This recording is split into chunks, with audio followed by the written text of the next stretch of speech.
They are here.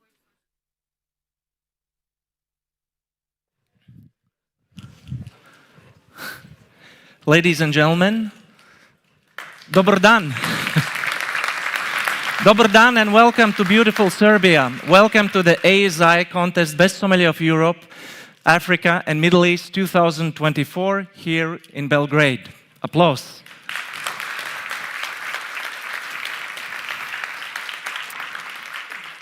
We are ready to start and we are ready to bring on the stage the most important people of this competition, our dear candidates. So please, big hands for all our candidates. Please welcome on the stage.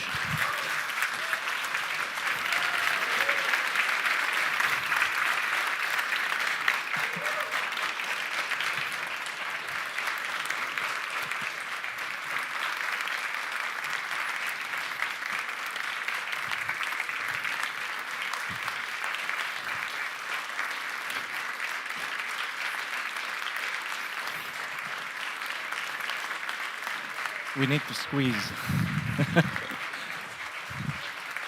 Be more close to each other. Be more close. Maybe more.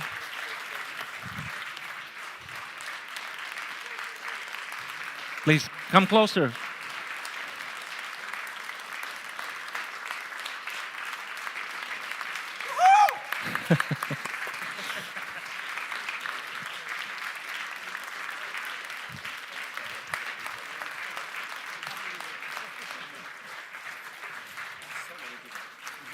Yeah.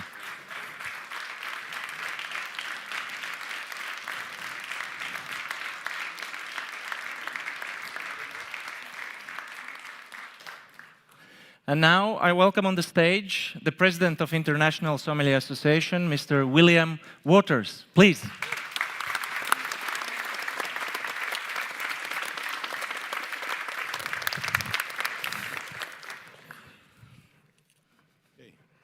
Good afternoon. It is a great honor to welcome you to the finals of the ASI contest for Best Sommelier of Europe, Africa and the Middle East, here in beautiful National Theatre in Belgrade. First, I want to express our deep gratitude to our Serbian host. A big round of applause to our friend Dejan and Maria, sitting over there, please.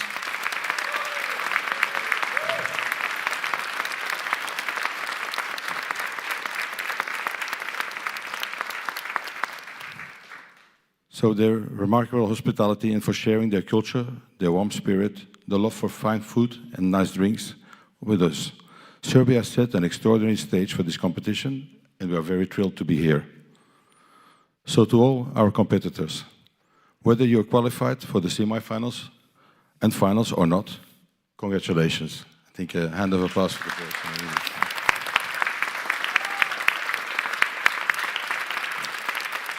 I'm too tall for you, sorry. So you represent the heart of this profession, having worked tirelessly to elevate the art of sommelier, not only for yourselves, but as an inspiration to others around the world. Standing among such talented professionals is an achievement on itself. And I applaud each of you for your dedication, skill and passion. Very nice. And now we turn our attention to the final contest. In a moment we will announce the semi-finalists one by one until our final three contestants remain on stage. These sommeliers have demonstrated exceptional mastery of their profession and in a few moments they will put their expertise, composure and creativity to the test right here on the stage. So thank you all for being here to celebrate the excellence and unity of our global sommelier community. I can feel the anticipation in this room and I know we are all eager to see who will be competing with us today. So let's begin with the announcement of the placement of the semi-finalists. We finish with the fourth place finisher. The remaining three will be our final contestants. Before we start, a big round of applause for everybody again. Thank you.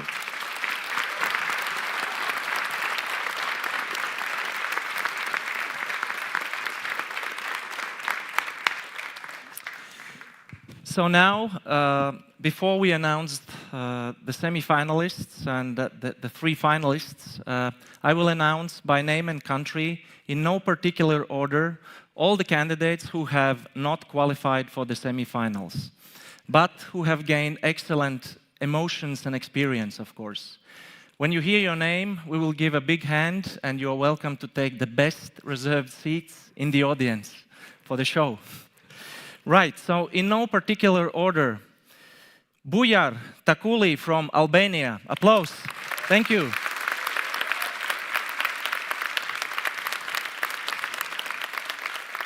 Christian Harjac, Croatia.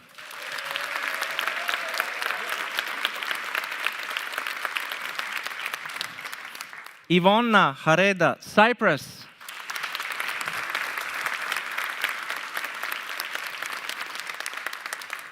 Jakub Pribil, Czech Republic.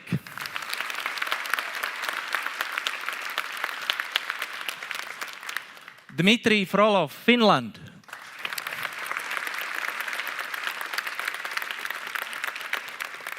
Koba Abramishvili, Georgia.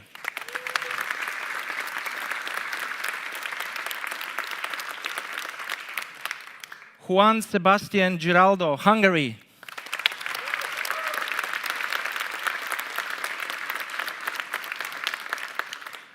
Odni Ingolfsdotter, Iceland.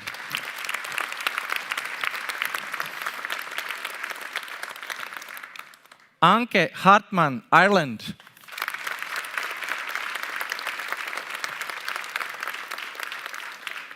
Dmitri Sinkevich, Latvia.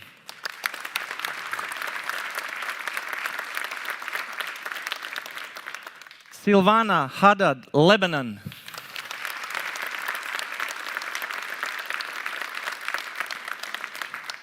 Giovanni Curcio, Luxembourg.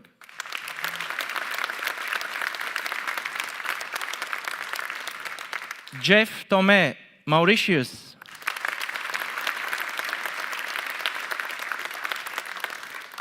Dimitru Koslet, Moldova.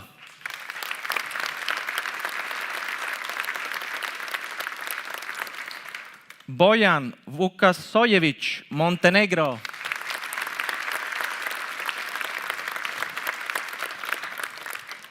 Abdelkrim El Garal, Morocco.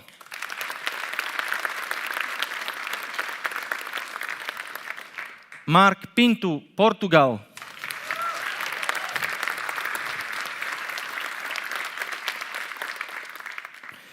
Michael Ciucur, Romania.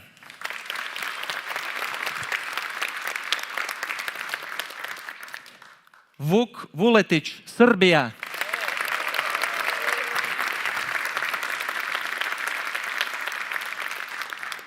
Miroslav Pleško, Slovakia. Sorry. Valentin Bufolin, Slovenia.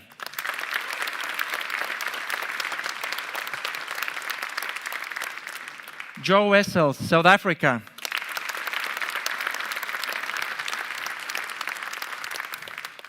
Gabriel Lucas, España.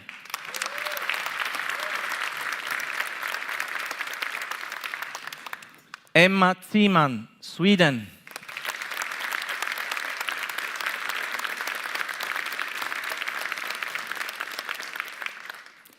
Mikkel Gru, Switzerland.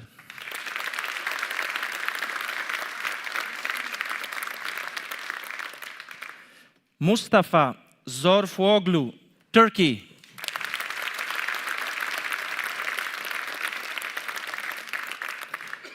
Marina Revkova, Ukraine.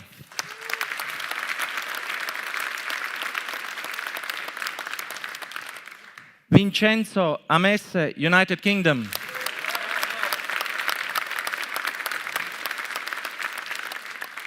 And Tavada Marume, Zimbabwe.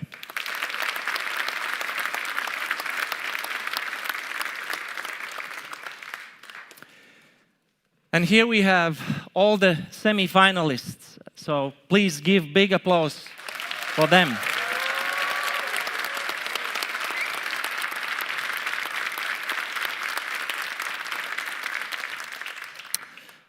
And now we are ready to announce the finalists, and to do so, please welcome on the stage the co-directors of the Sommelier Contest Committee, Olivier Poussier and Shinya Tasaki.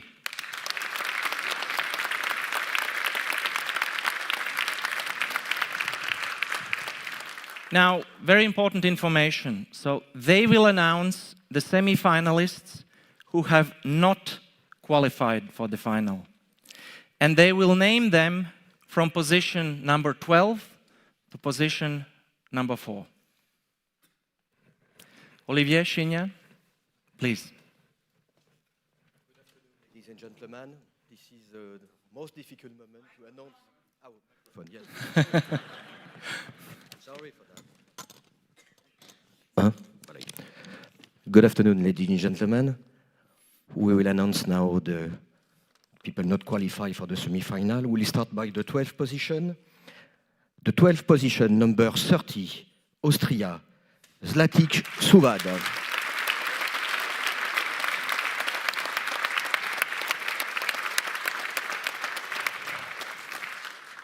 Eleventh position, number 22, Eleftherios Alialidis, Greece.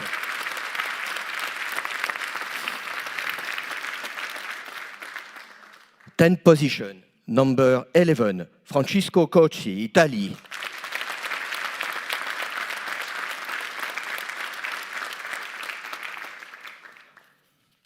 Ninth position, number 40, Antoine Lebel, Belgium.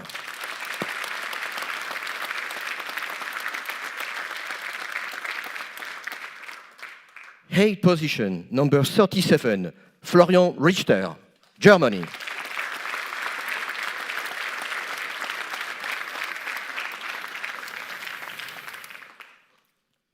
Seventh position, number 15, Francesco Marzola, Norway.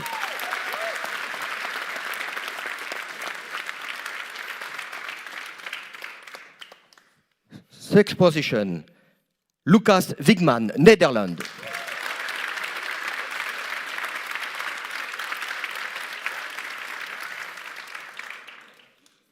In fifth position, Thomas Zak, Poland.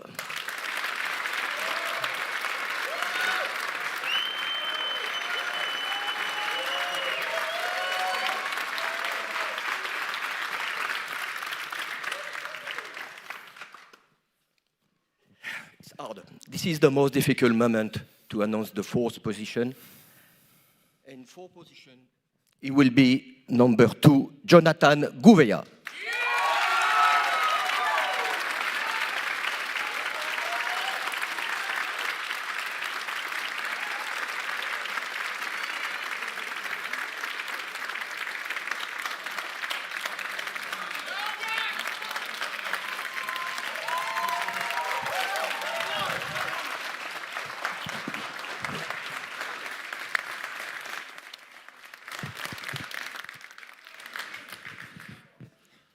So, these are the 3 wonderful finalists, and now we have to draw the order how you will compete on this wonderful stage. So, allow me to give the first envelope to the lady.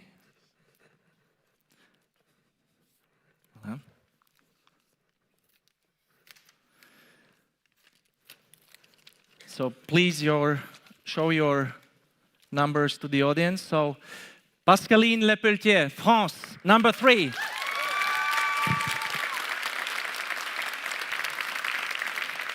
Mikk Parre, Estonia, will compete with number 1.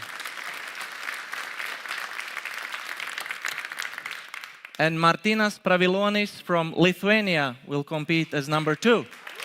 Applause.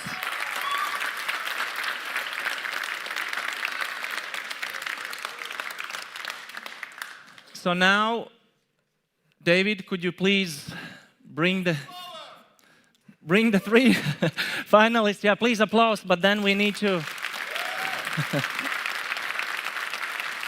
bring them to Spa to relax a little bit, because we have to do some resetting and introduction of the restaurant and the stage. Before this wonderful curtain opens, there is very important technical information for you, dear audience. So, of course, we want to provide all 3 finalists with the best situation and performance. So it is very important that you turn off the sound of your mobile phones. Please double check it. Also, please remain silent. And I'm quite sure that some of you will see something on the stage where you will know maybe the answer and you want to comment, but please keep your emotions and everything to yourself. It is absolutely very important to give the best possible conditions for all 3 finalists. All right, I think we are ready to go, and we are ready to open this wonderful Bordeaux curtain, and let's have a look what's behind, please.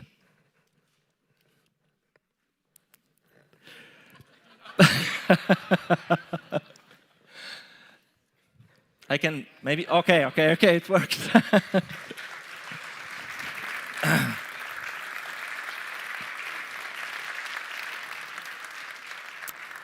So welcome in Belgrade to this wonderful, cozy restaurant, which is already full with very important guests. And I think it's time now to present our dear jury members. So, our jury members, we start here. We have Serge Dupes, Best Sommelier of the World 1989, and, most importantly, the first ever Best Sommelier of Europe. Big applause.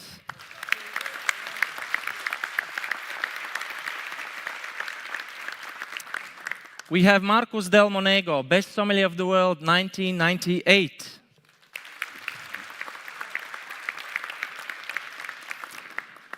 Shinya Tasaki-san, Best Sommelier of 1995 of the world. We have also a very special guest of honor. We have here Mr. William Waters, the President of ASI. We have the charming Michelle Chantom, ASI Vice President of Africa and Middle East. Piotr Kametsky, ASI Vice President of Europe.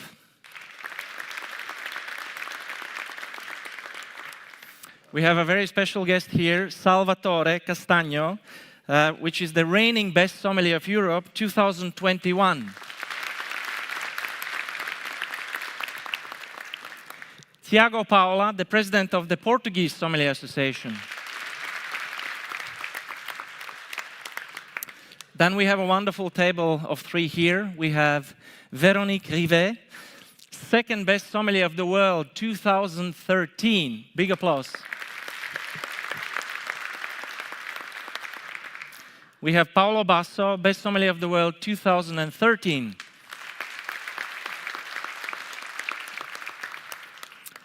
Mark Almert, Best Sommelier of the World 2019.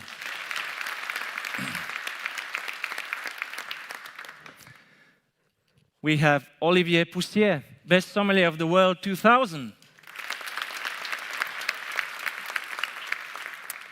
The charming Heidi Makinen, MW. And don't worry, I will not forget you. The one and only Le Grand Sommelier, Andreas Larsson, Best Sommelier of the World 2007.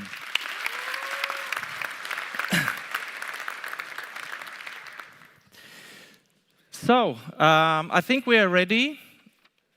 Are we ready for the first finalist? Someone? Okay.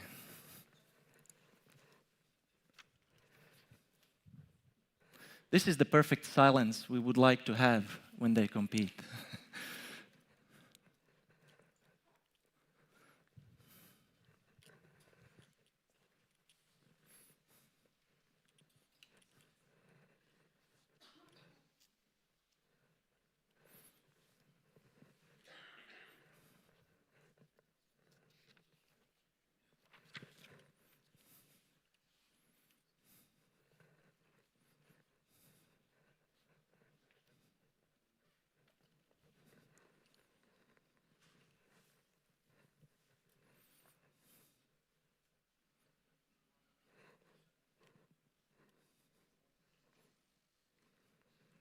I can hear some steps.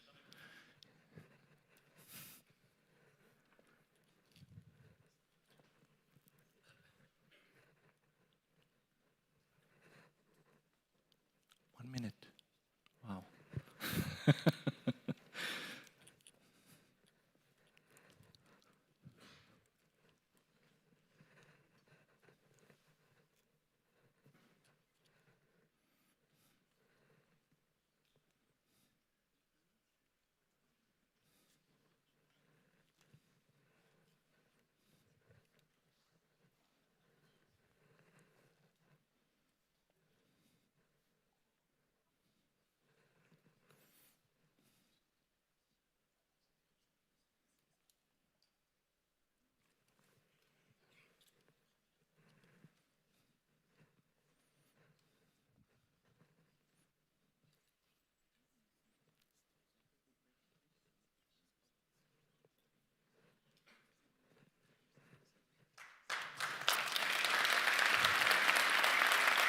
Welcome. Thank you very much.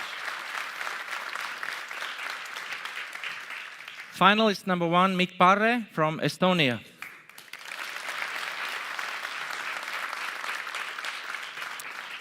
Welcome on this wonderful stage. Welcome in our cozy restaurant. So as you can see, we have already some guests sitting at the tables. We have your working station there. The bar station is there. So you have everything what you will need to perform a smooth service. And I have the great honor to guide you through task by task. Wonderful. So, are you ready? Ready as I can be, I guess. So please follow me for the first task.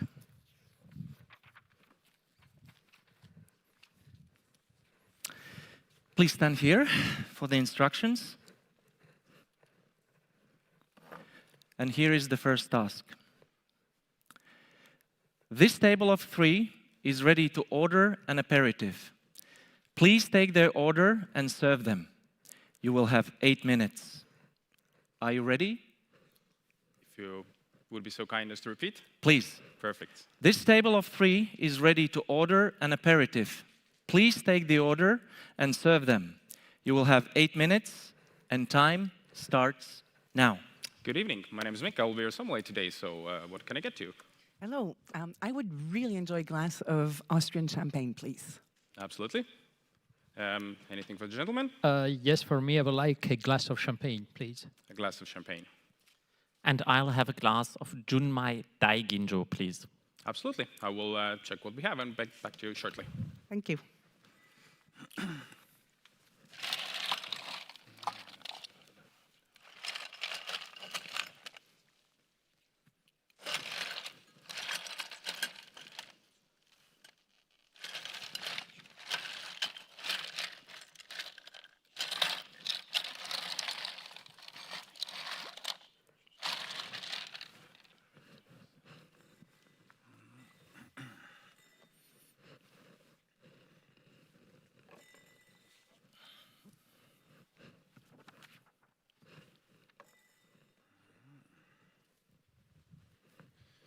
We have these beautiful glasses for...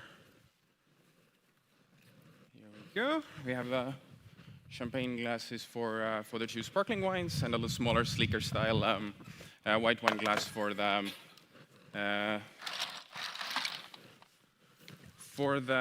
sake.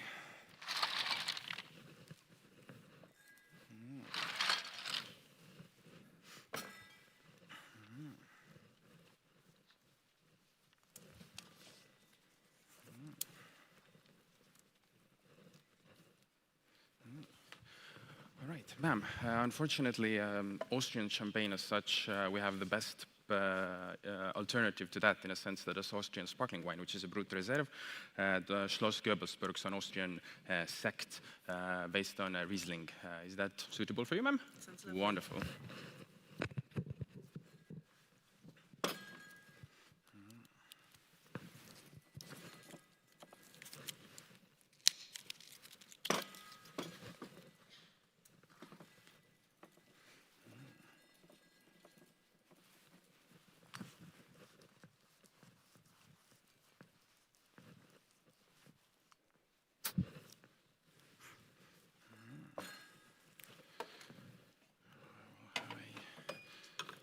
small taste just to be sure that the beautiful beverage is in order.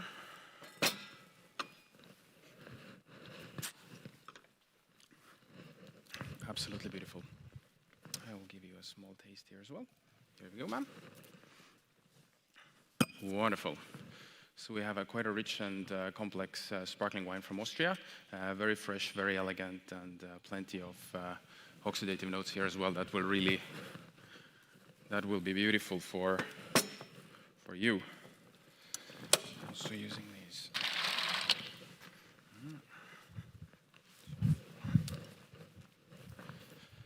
For you, sir, we have chosen today a beautiful Duval de Roy Fleur de Champagne, Champagne, based on Pinot Noir Chardonnay from France Champagne. It was wonderful.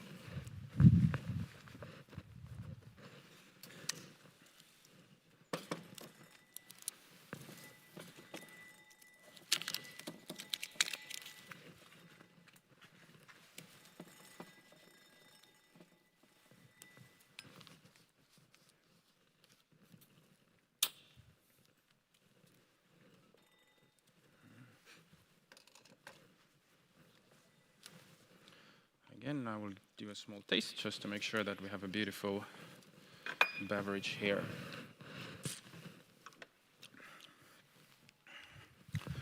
Spectacular champagne with quite a bit rich complexity here as well. A small taste for you, sir. It's okay, thank you. Well, I recently saw a California champagne on a trip to the United States. Is it possible? Champagne as such is a very protected appellation. So in Europe and most of the world, champagne is a protected term. But in the American market, there are a couple of producers who are naming their wines in a historical purpose still as champagne. So California champagne, it's usually made of local hybrid grape varieties. But we can't see such a thing in Europe and most other markets. So if you happen to be in USA, you might have a taste. I don't think it really compares up to beautiful French champagnes, though. So, and then I will have a taste.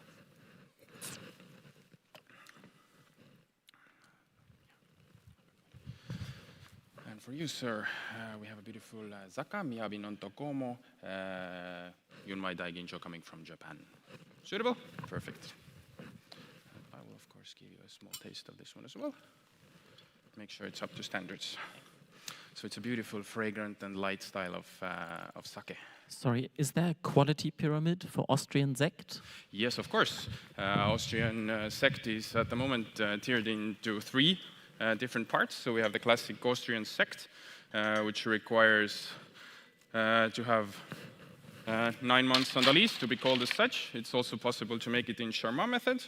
And then, of course, we have Sect de Réserve, so a higher tier, only traditional method, which has to spend at least 18 months on the lease. And as the top of the crème de la crème, we have Sect de Grosse Réserve, so 36 months on the lease. Beautiful, almost champagne-like sects from Austria. If you're still deciding on maybe food to pair with these beautiful wines, our chef has actually prepared a beautiful Asian-style seared scallops with the yuzu ponzu sauce and the cauliflower puree, which could be an ideal match for all 3 of you. There is in all of those beverages we have enough freshness and lightness to really complement the rich and delicate nature of the scallops, and there is enough freshness there to balance the yuzu ponzu sauce as well. So absolutely ideal way to start your evening. If you want to continue, we could also pair with a main course with those beautiful beverages if you really enjoy them and want to continue. So again, our chef has a beautiful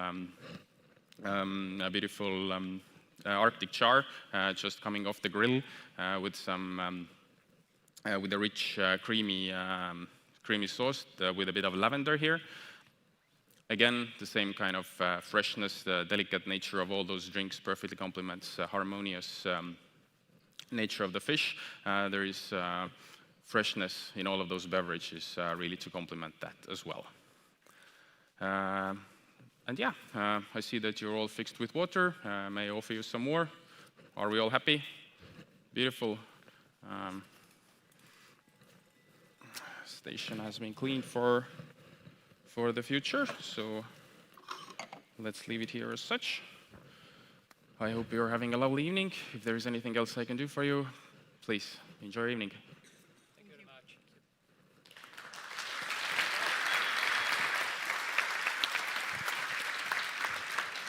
Please have a glass of water. Don't mind if I do. And for the next task, we will stay here.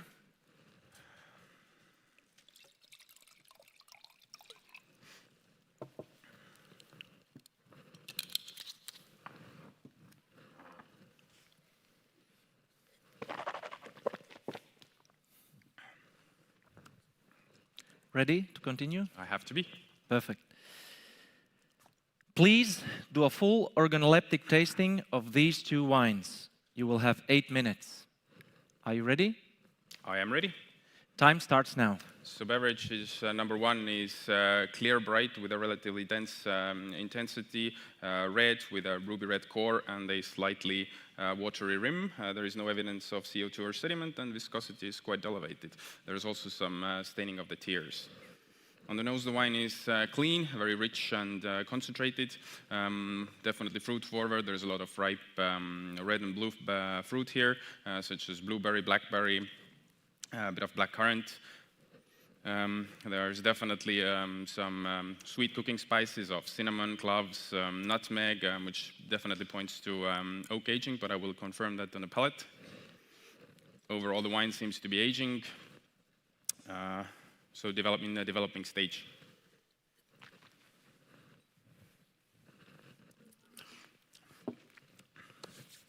On the palate, the wine is clean, dry still, with moderate acidity, quite full-bodied.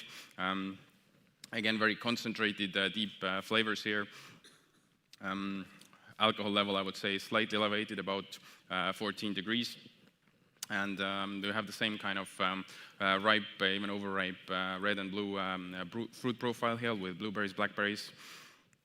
Definitely the same sweet cooking spices as well. Definitely this wine has been oak aged. I would say that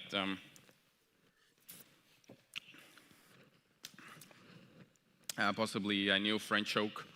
The wine is in a developing stage and has a quite lingering aftertaste. Overall, it's a very high-quality wine coming from a moderate to warm continental climate, a warm continental climate. It's made in a quite a modern style with plenty of extraction. And I would say that this is a 2018 Cabernet Sauvignon-based blend coming from South Africa, from Stellenbosch. I would serve this wine at 16 to 18 degrees from a sleek red wine glass, decanted 2 hours before service, and the aging cellaring potential here, I would say, is at least 10 years, so it's quite a concentrated wine. It pairs perfectly with a roast hanger steak with a classic French-style red wine jus and some roasted vegetables on the side, so keeping it simple. Both the wine and the dish have a lot of complexity, a lot of rich flavors to complement each other. There's plenty of tannins here to cut through the richness of the pro-tannins of the medium rare steak, and the earthy elements to complement the roasted vegetables. Alternatively, we could go with aged Gouda cheese with a dollop of blackberry jam on the side. Enough richness here to balance that dish. Beverage number two, it's clear, bright, again deep concentration, ruby red with a bit of garnet watery rim, almost opaque in color.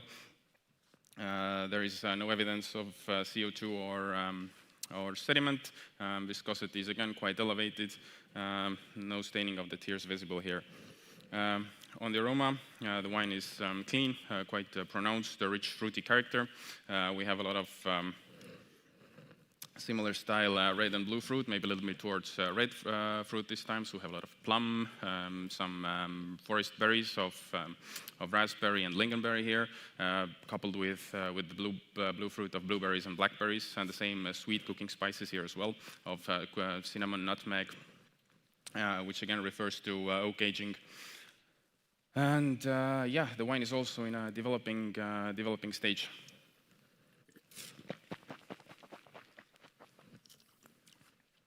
On the palate, the wine is clean, dry still, with a little bit moderate acidity. Again, full-bodied, with a pronounced alcohol level of 14.5 degrees. There is quite a rich full body here and a lot of deep concentration in the flavors as well, so quite an intense wine. On the palate, we have the same kind of red and blue fruit profile, with lots of overripe red fruit, of plums and some forest berries, of lingonberries, blue fruit of blueberries, blackberries, a bit of cooking spices, cinnamon, nutmeg. Very nicely balanced wine here. It's in a developing stage, has definitely been oak aged. I would say again, has seen definitely some new French oak, and has also quite a lingering aftertaste. So we're dealing again with a very good quality wine here, coming from a similar warm continental climate, possibly from the New World.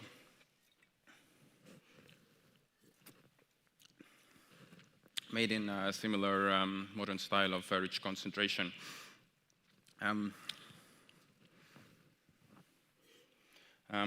I would say that this is also a Bordeaux blend based on Cabernet Sauvignon, possibly coming from Napa Valley from USA, vintage 2020. I would serve this wine from a sleek red wine glass at 16 to 18 degrees, decanted 2 hours before service, and again we see an aging potential of 8 to 10 years at least.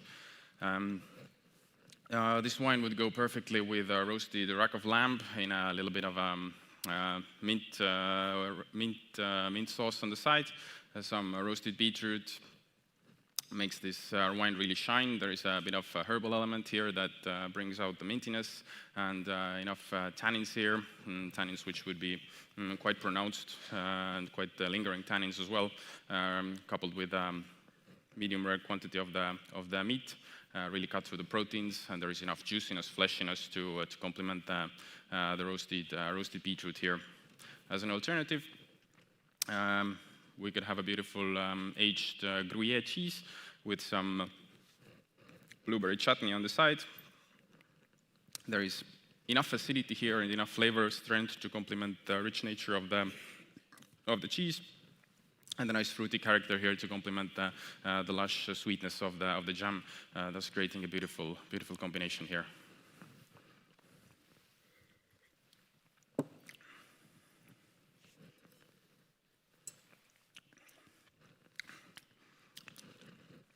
Tannins for beverage number one, I would say, were moderate, so quite grippy, but not overly there.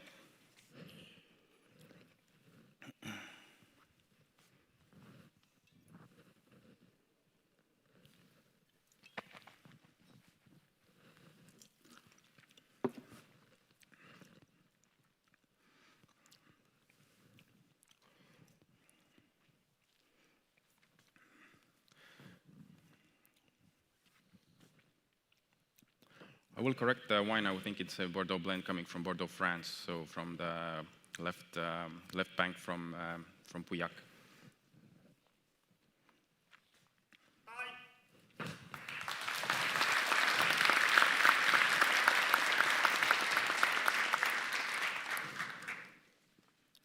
All right. Sorry.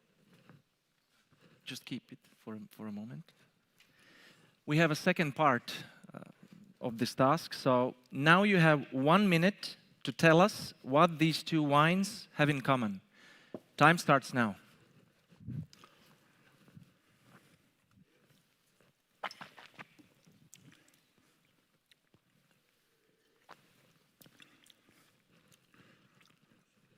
I would say that both of the wines are similar winemaking techniques, so they both have been definitely barrel-aged. And also, I believe that those two are the same grape varieties. So both are blends of Cabernet Sauvignon. They are very similar in style. I would hate to say if they're both the same wine, but I wouldn't go so far, perhaps.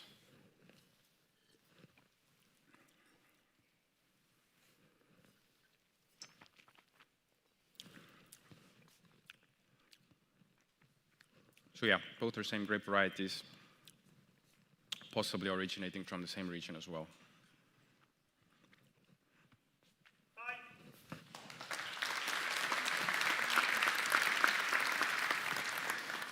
We stay here. Please have a sip of water.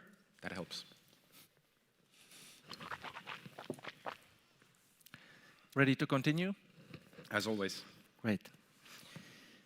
Please identify these 4 beverages. You have 3 minutes. Are you ready? I am ready. Time starts now.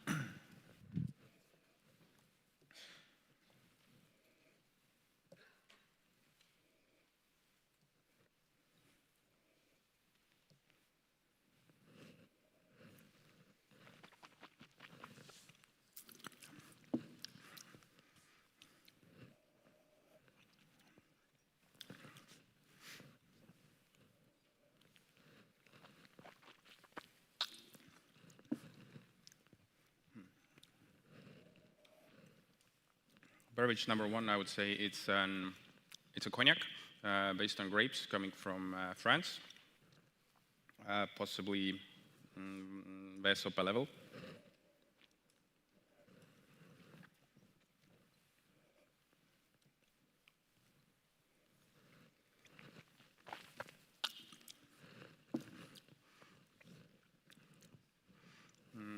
Beverage number 2.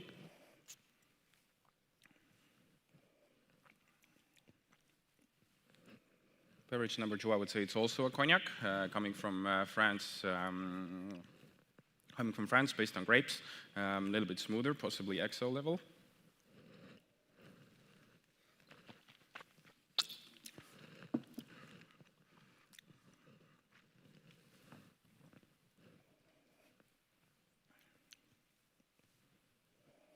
Beverage number 3, I would say it's an Armagnac coming from France, based on grapes. VSOP level.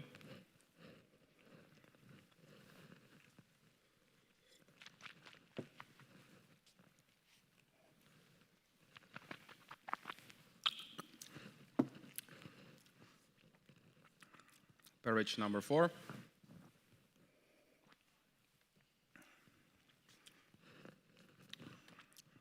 I would also call this a cognac coming from France, based on grapes, possibly VS level. The harshest and of the 4.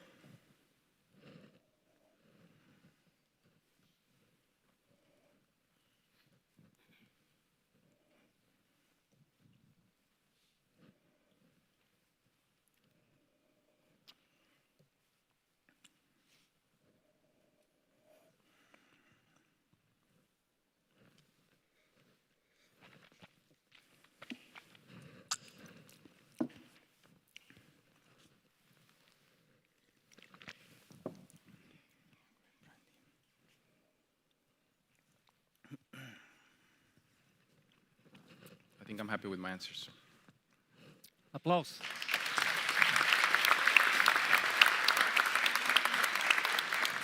We stay here. Now the tricky part. All right, so here are the next instructions. Here you can see a map related to these beverages. Please place each glass in their correct subregion on this map and announce your answer loud. You have 2 minutes. Are you ready? Would you please repeat? Yes, please. Here you can see a map related to these beverages. Please place each glass in their correct subregion on this map and announce your answer loud. You have 2 minutes and the time starts now.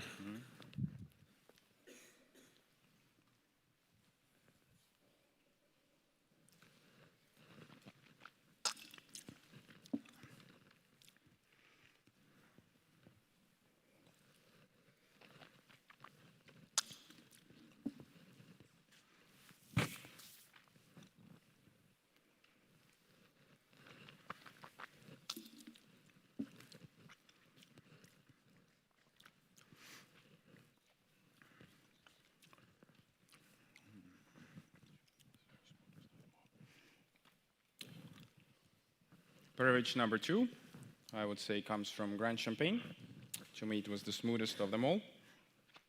Beverage number 1 from Petit Champagne. Beverage number 4, I would put to Fenbois. And beverage number 3 to Borderie.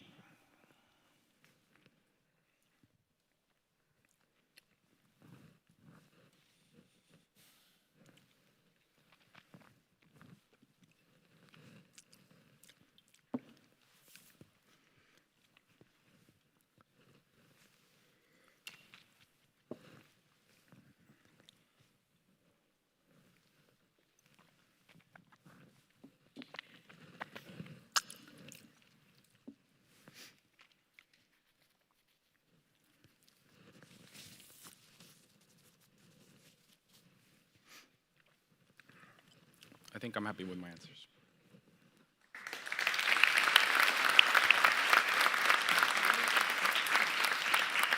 Ready to continue? Of course. Sip of water. Leaves your mouth burning a little bit. I wish I would taste as well. Please follow me. Absolutely. Please stand here for the next instructions.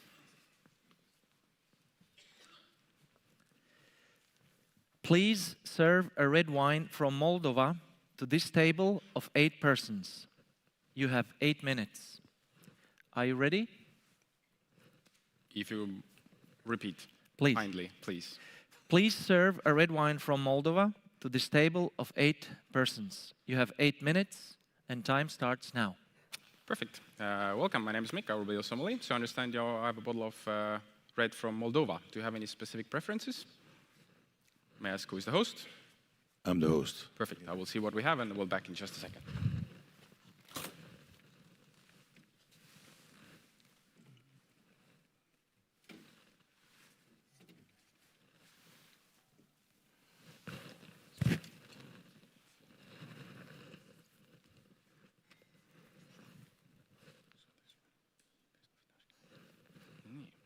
All right, sir. So we have a Calabru, Fetashka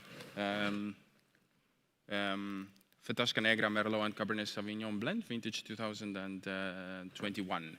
Is that suitable for you? We are dealing with a group of 8 people. Would you prefer 1 bottle or 2 bottles? We have 2 bottles of this one in stock. I mean, serving you 1 bottle if you would.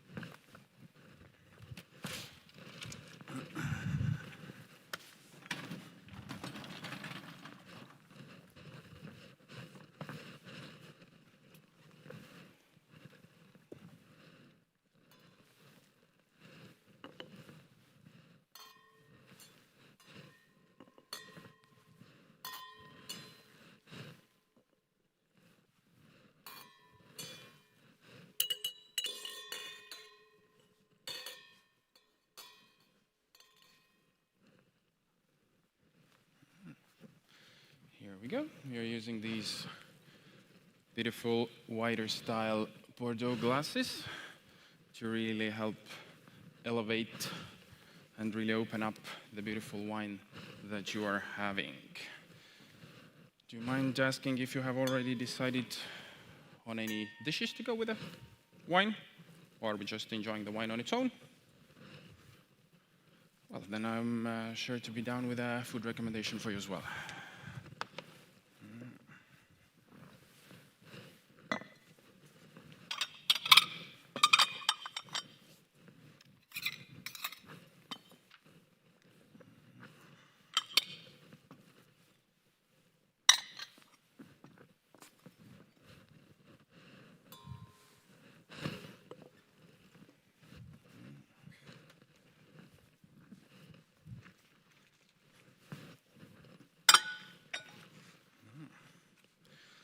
Are you familiar with Moldovan wines in general, or is this your first experience with the wines of this beautiful country?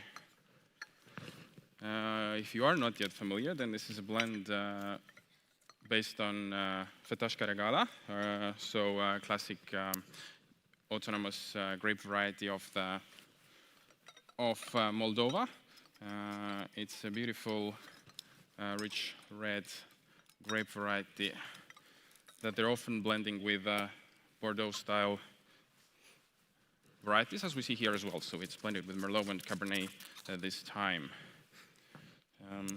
It's a relatively young vintage, so I'm not expecting sediment here. Do you mind if I taste the wine? Absolutely. So I think an aeration just to open up a younger vintage would do a perfectly fine. It's a relatively concentrated and rich red wine here. We have quite a lot of sweetness here. I would say the wine is still dry, but it's quite opulent and rich, fruity wine. So there we go. Wine for you. Cork for your inspection, sir. All good? Wonderful. I will give you a small taste as well. Please.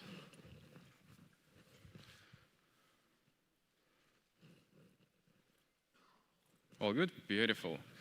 So our chef has prepared an absolutely stunning... please, yes. Could you additionally serve me some nigori sake? Absolutely. I will just see what we have in our wares. Thank you very much. In just a second.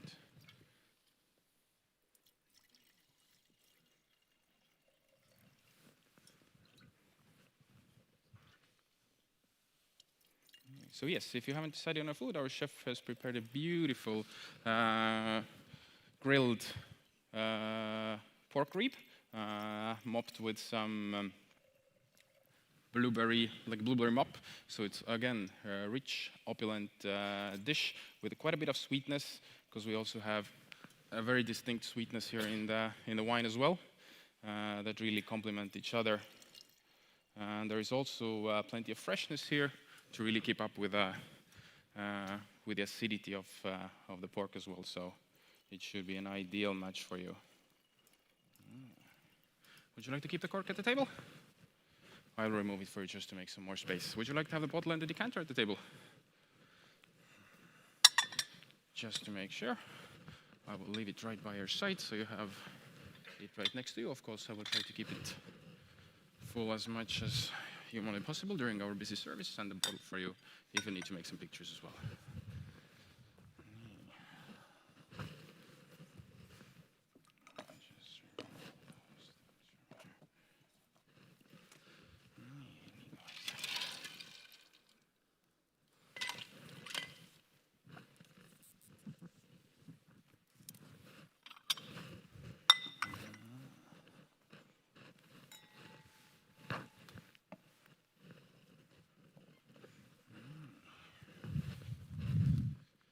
For you, sir, a glass for the nigori sake as well. Thank you.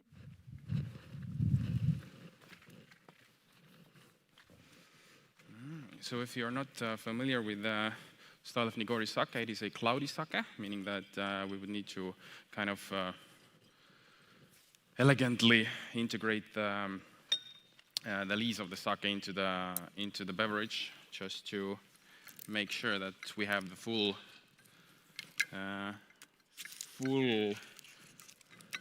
experience, as a cloudy sake is quite yeasty and has a very unique character of its own.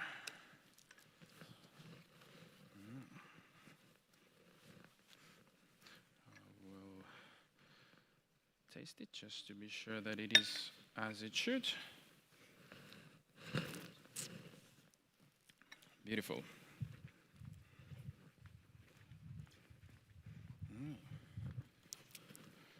So here we have a Dasai 45 Nihonshu Nigori sparkling sake, coming of course from Japan. Is that suitable for you? Thank you. Wonderful. So again, we're dealing here with a sparkling sake as well, which is a very popular style of sake these days, offering a little bit more refreshing nature to the sake, offering beautiful opportunities for wine pairing as well, for food pairing, of course, when we're talking about sake.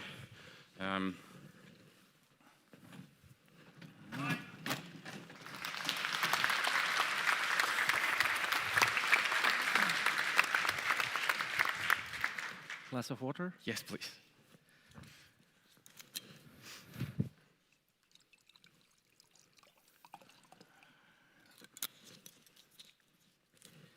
Before we start the audience, we will see on the screen part of this task, so I kindly ask you to remain silent. Thank you. Ready?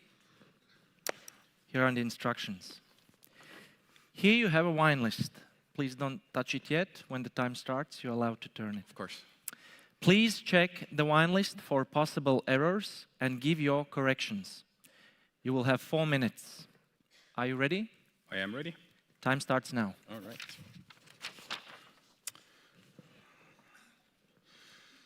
Okay, beautiful champagnes to start with. 2013 André Girard Argonne, Grand Cru AI. I think that should be all correct. 1998 AS de Salon, Le Menil sur Auger. 98, if I'm not mistaken, 98 of Salon was not produced, so let's correct it to, for example, 1996. Beautiful, beautiful vintage. 1999, Bollinger, Vin Français, Blanc de Noir, from IE. Sommelier William Parse, Brut Chardonnay, Homage William Dutz, that should be all correct. 95 Krug, Claude Ambonnet, Blanc de Blanc. Claude Ambonnet, of course, would be a Blanc de Noir, not a Blanc de Blanc. 1995 is correct, it was the first vintage. 1993 Dom Perignon P2 Palentitude. I believe that is correct. Ulysse Collin, Lepeltier, Extra Brut Blanc de Blanc from Coigny. Good question. Rosé de Jean, Cerise Bouchard, de Ursule, Brut Blanc de Noir, Côte Cézanne. I believe Rosé de Jean is not a Blanc de Noir, but a Blanc de Blanc. Cade Bosco, Cuvée, Anna Maria Clementi, Franciacorta. Anna Maria Clementi should not be a non-vintage, so we should definitely add a vintage.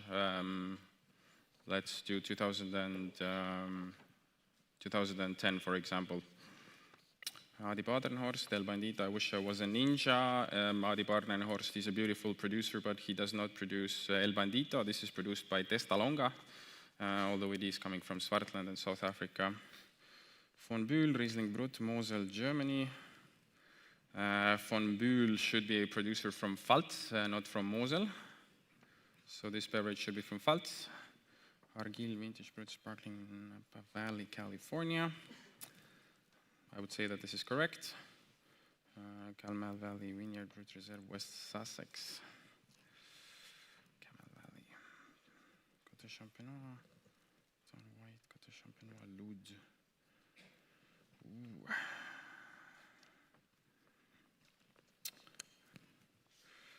If I'm not mistaken, Calmel Valley is not from West Sussex.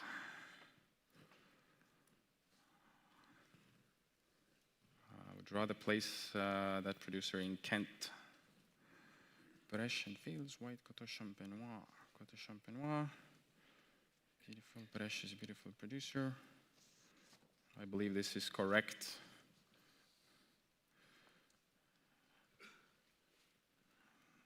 Dutz, Hommage, William Dutz, Parsenai, Brut, Chardonnay, William Parsenai, Brut, Chardonnay, Champagne, Sparkling Wines, Côte Champenois. These should be all correct. André Girard Argonne, 2013. Este Salon, Bollinger, Vin Français, Bollinger, Brut, Perrier. 1999.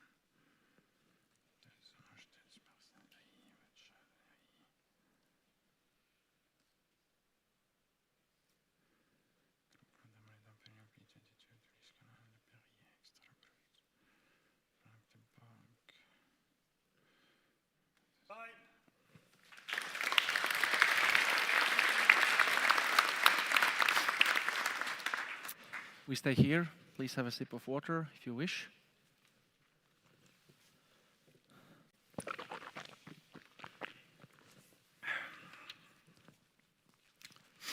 Ready? Of course.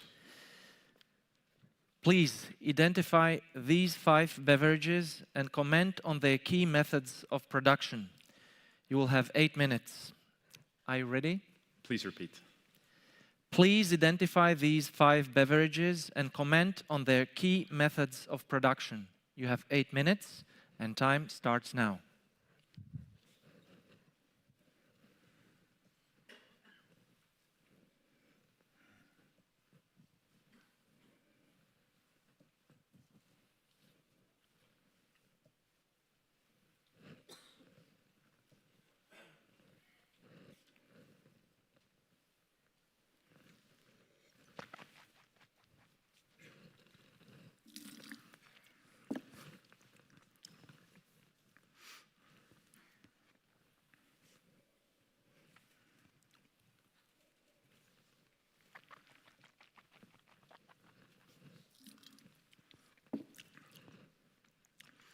Beverage number 1, it's based on Muscat grape. I would say it's a late harvest style of dessert wine.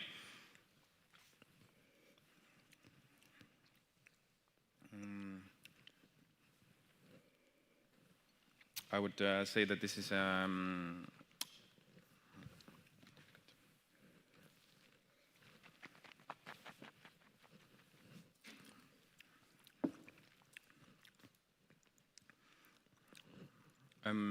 Muscat Blanc de Vigny coming from Rhone Valley.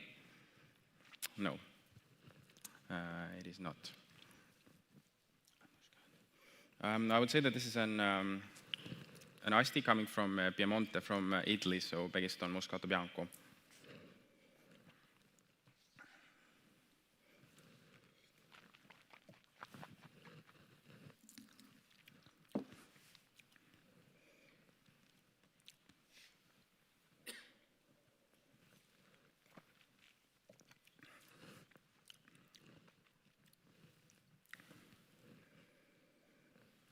Beverage number 2, I would say it's a botrytis dessert wine.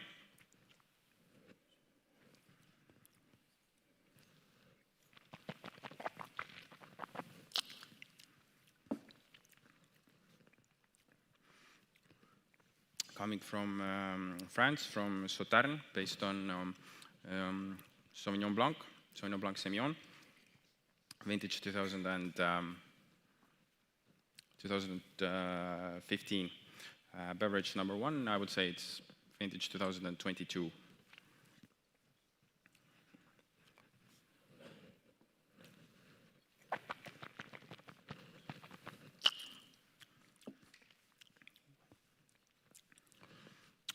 Beverage number 3, I would say it's also late harvest.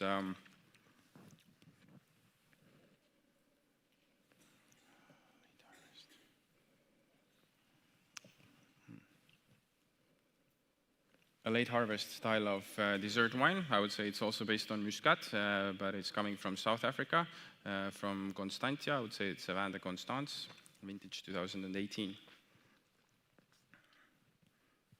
Produced by Clan Constantia. Beverage number 4.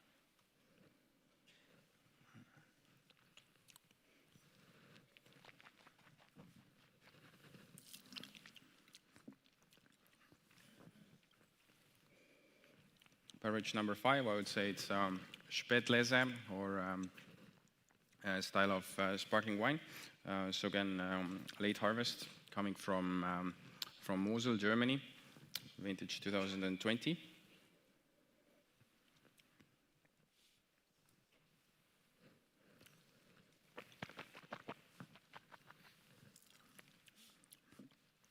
Beverage number 4, I would say it's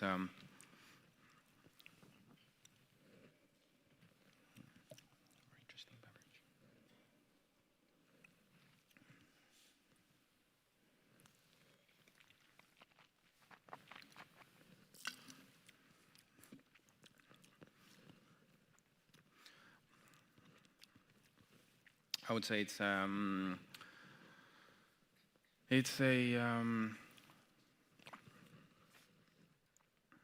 I would say it's a fortified, so like a Vin de liqueur style wine, based on grapes, of course, coming from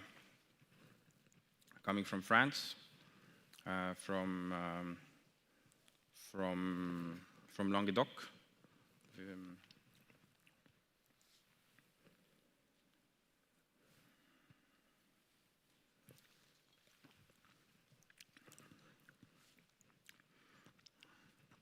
And on vintage.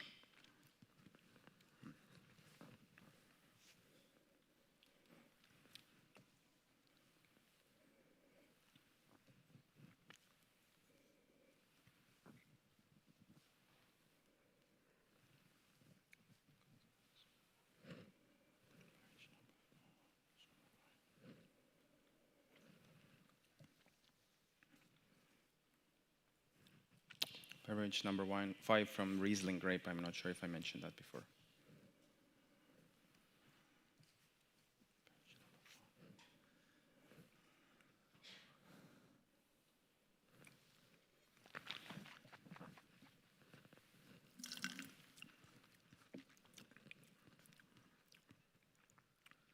So yeah, beverage number 4, I would say it's fortified. So a Vin de liqueur style.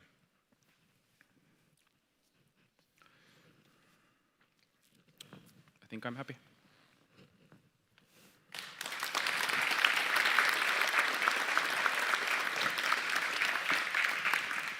Well, you are done for now, but we will welcome you back on stage later on. But at the moment, big hands for Mikk Parre, Estonia.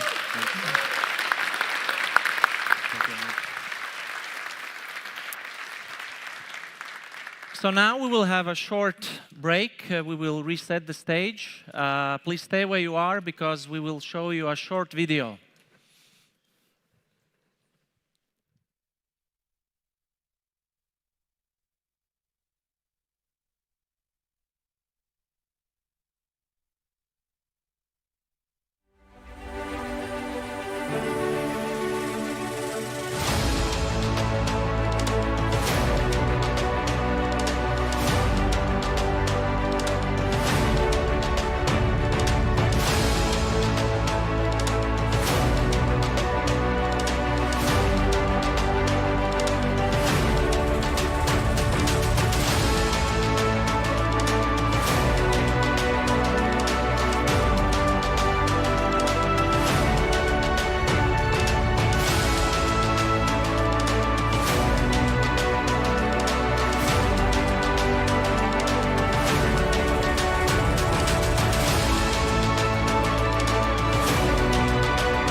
Welcome. The second finalist, Martynas Pravilonis from Lithuania. Bravo.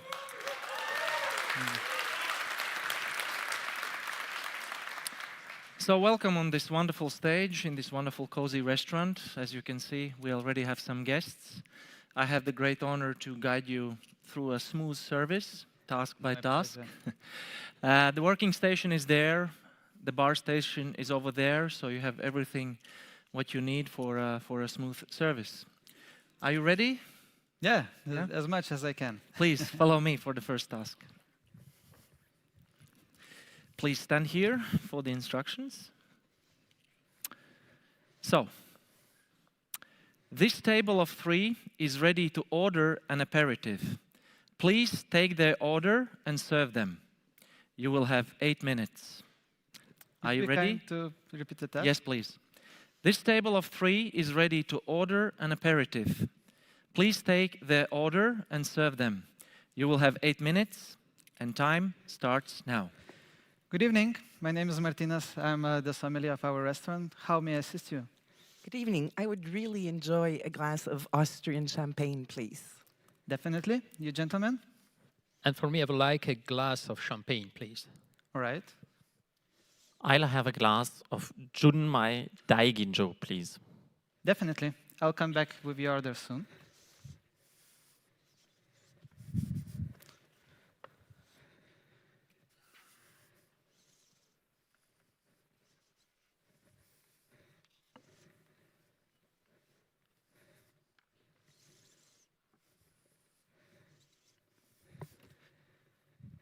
And may I ask who's the host of the table?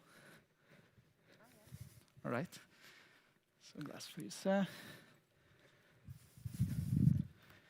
Glass for you.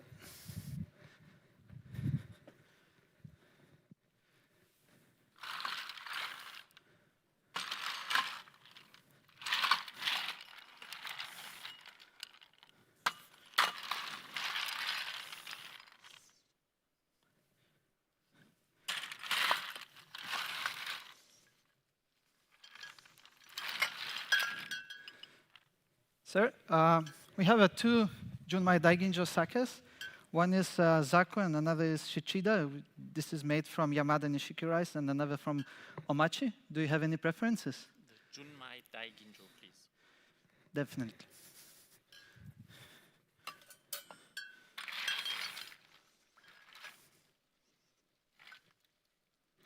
All right.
I do apologize. Accidents sometimes happen since champagne wasn't completely chilled.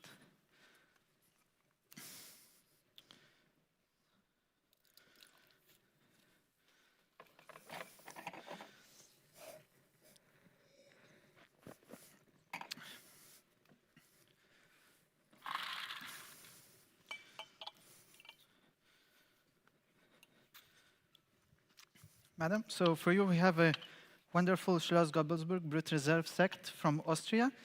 It's made with traditional methods, same as champagne. I used bigger glasses for the sparkling wine to open up the aromas, because it's a reserve aged for at least 18 months on the lees, so it needs a little bit more volume to open up those beautiful autolytic notes.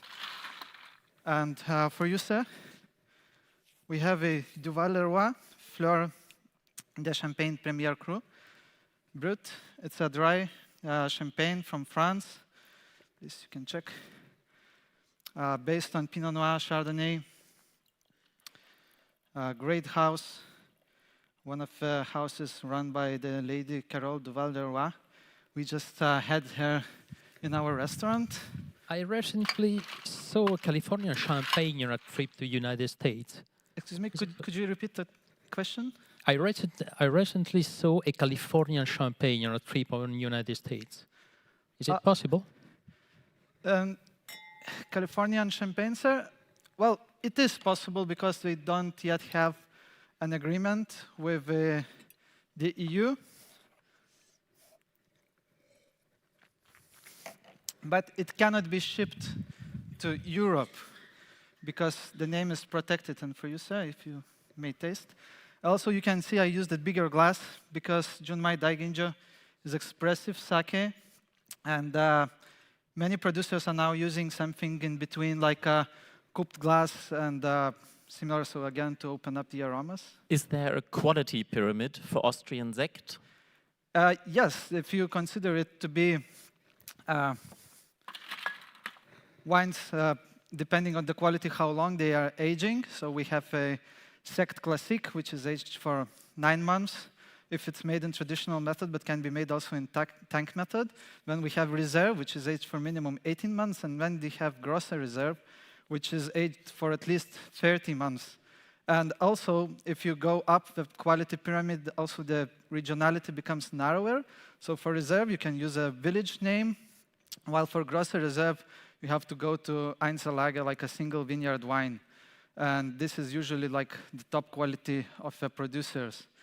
And also, those wines all have to be dry, brut or extra brut. It cannot be sweet. And there are also defined grape varieties which must be used for these wines. So may I offer anything else for you? So if you haven't chosen any appetizer yet or any starter, all these beverages are really fantastic with the seafood. So we have our signature dish, which is scallop crudo, made with fermented apples, jasmine water, and Rossini caviar on top.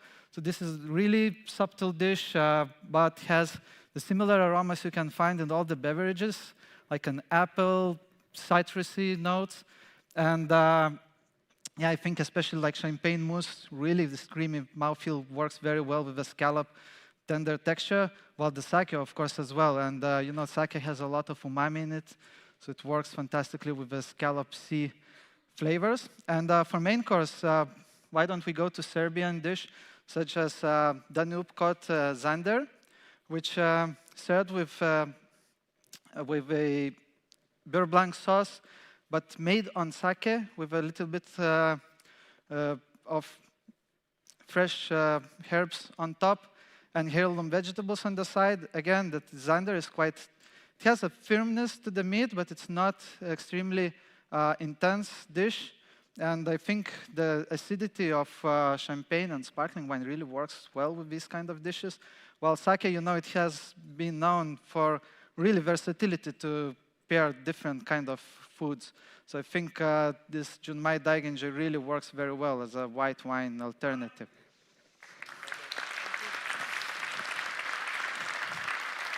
Have a glass of water. Yeah. Accidents. They happen at the worst moment. Oh, but you are dry, so you're ready for the next task. Yeah.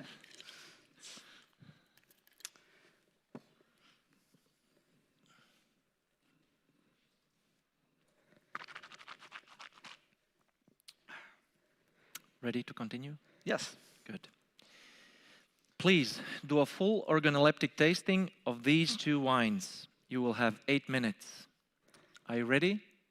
Yeah, I'm ready. Time starts. So we have 2 red wines. Wine number 1 is a clear, bright red wine of, I would say, moderate ruby color at the core with a narrow ruby rim, doesn't show any sediment or CO2. The wine has, I would say, moderate viscosity. On the nose, it's clean, it's well-defined, it shows elevated aromas of red and dark berries such as black cherries, blackberries, followed by black and red currant. The berries are ripe. Then we get a little bit of herbaceous notes like a blackcurrant leaf, some cedary note, which is followed by woody vanilla, the clove, which indicates some oak aging, also like new leather. I would say there is also a touch of graphite minerality to the wine. It is developing wine.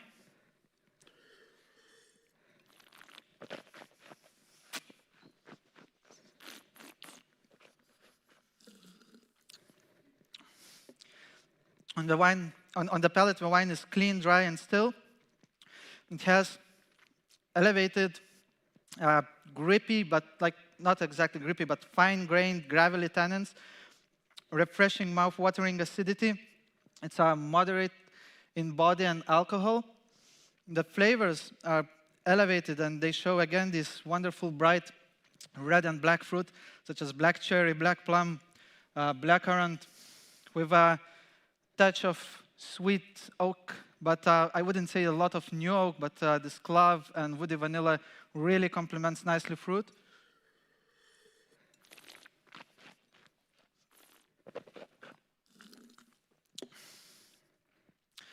All that concludes in a long, lingering, slightly sweet, spicy finish.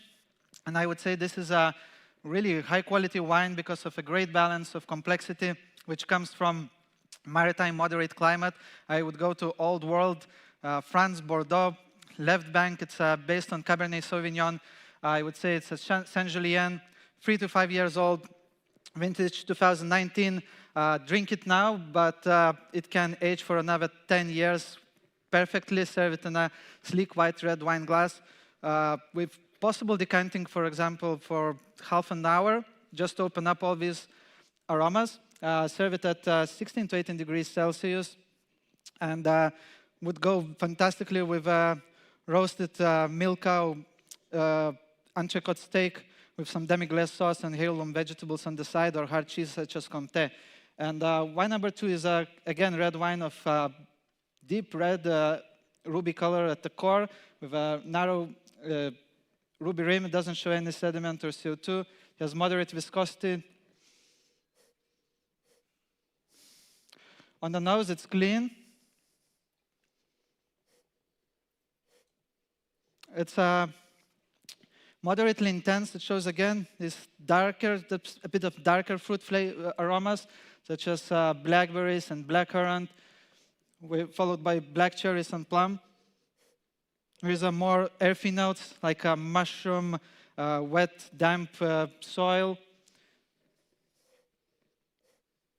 Leather, subtle notes of clove, indicating oak aging. It's developing.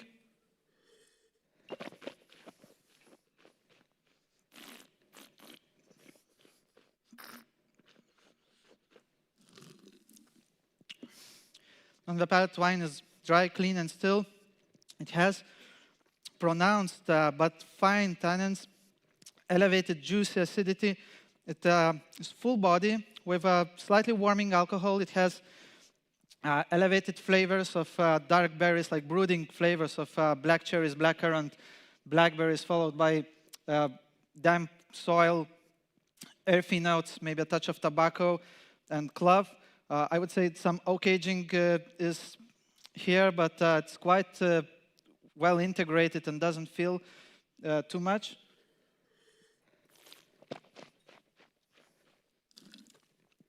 It ends with a long finish, which shows a little bit more of a vanilla of new leather, indicating oak aging. I would say, again, it's a high-quality wine because of a great structure of well-defined aromas. It has a little bit more age, Both wines have been classically made, aged in, I would say, barrique, part new, part old. The second wine comes from a warmer vintage. I would go also to maritime, moderate climate, France, Bordeaux, left bank, but I would go to Saint-Estèphe, but older vintage, I would say up to 10 years, so 2015, because of warmth, like this warming alcohol. I would serve it in a sleek red wine glass with prior decanting for an hour to open up all these aromas because it's quite still tight. Also, decanting might be needed for possible sediments. Serve it at 16 to 18 degrees Celsius, and would go fantastically with a slightly more earthy dish such as venison steak with some mushrooms, black red wine jus sauce with some blackberries inside to bind all these wonderful dark fruity flavors in the wine with the dish. At the same time, this strong tannic texture would really structure would really work well with the proteins, and the wine itself will soften with such dish. For a cheese course, I would go to like aged Comté, but with some shaved truffles on top, again to enhance all these wonderful aromas and flavors of maturity. I would say both wines are also quite expensive. I would be saying it's like a premium wines because of this great definition of aromas and flavors.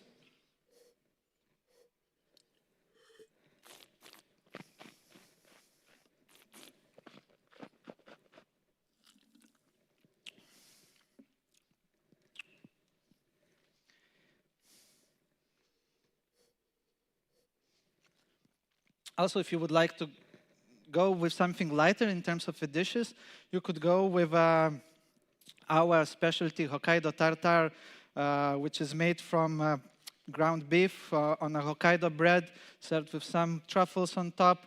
Also, we have prepared a nice kind of coffee oil to drizzle on the top of a dish, and that would work very well with the oaky flavors of both wines.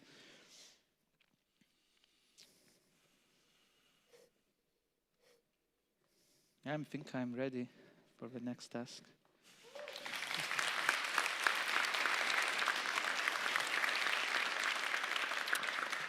We stay here, and there is a second part for this task. Please have a sip of water.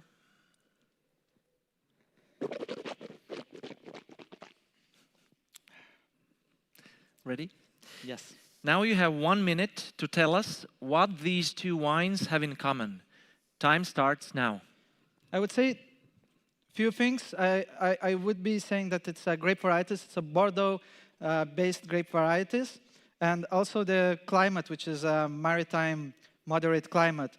So both wines show this slight herbaceous notes, a little bit of earthy character, but it seems that wine number one is, as I mentioned, is slightly younger, from cooler vintage, while the wine number two seems to be coming from a warmer vintage and has a little bit more of the alcohol.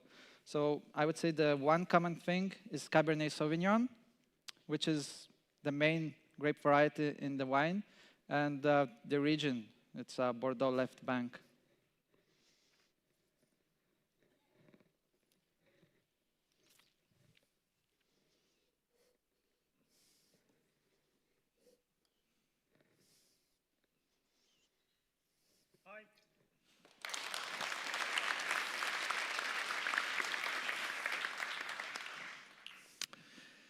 So we stay here for the next task. Now, please identify these 4 beverages. You have 3 minutes. Could you repeat the task, please? Yes, please. Please identify these 4 beverages. You have 3 minutes, and time starts now.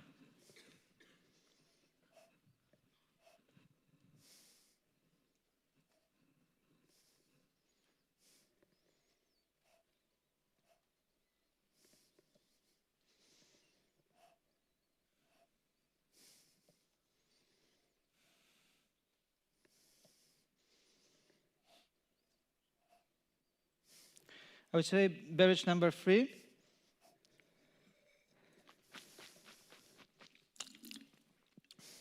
is whiskey, based on malt, coming from Scotland. It's a single malt whiskey, aged for around, say, 10 to 12 years.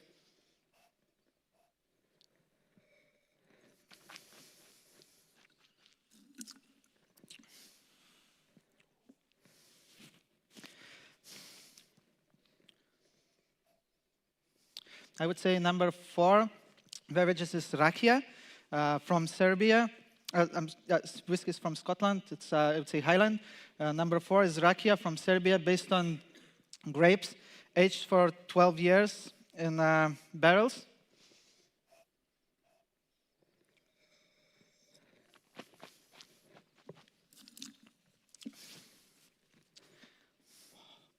Beverage number 2 is also rakia, but based on the queens, coming also from Serbia, and also aged in oak barrels.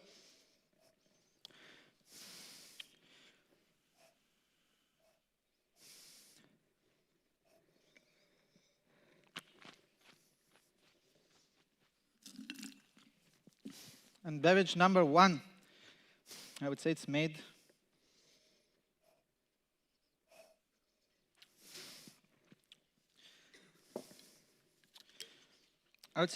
from plums.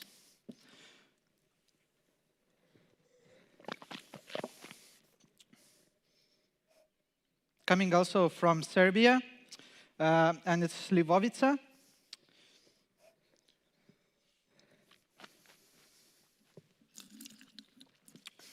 With some aging also in the barrels. Wow, they are high in alcohol.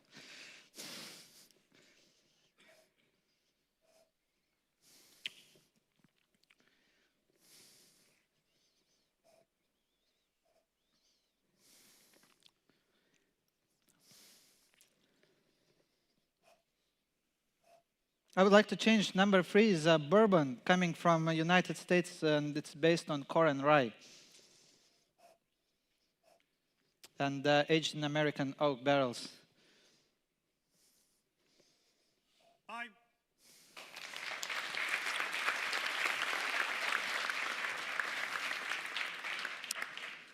Whew, some powerful drinks. So we stay here.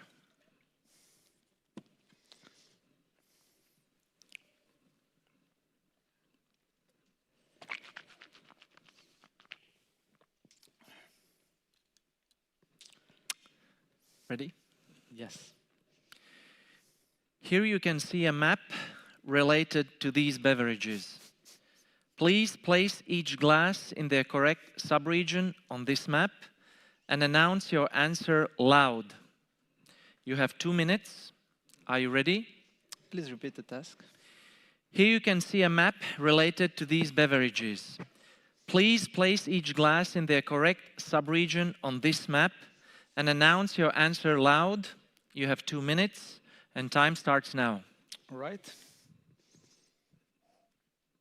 I would say number 4, coming from Grand Champagne. It's most elegant of all the wines, of cognac, apparently.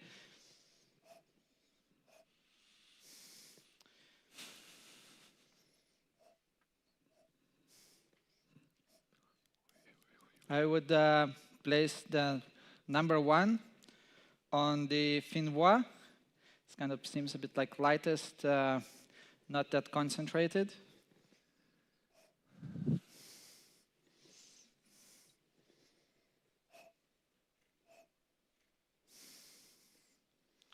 And beverage number 3, I would put on Borderie. It has this kind of orangey and floral character to the spirit.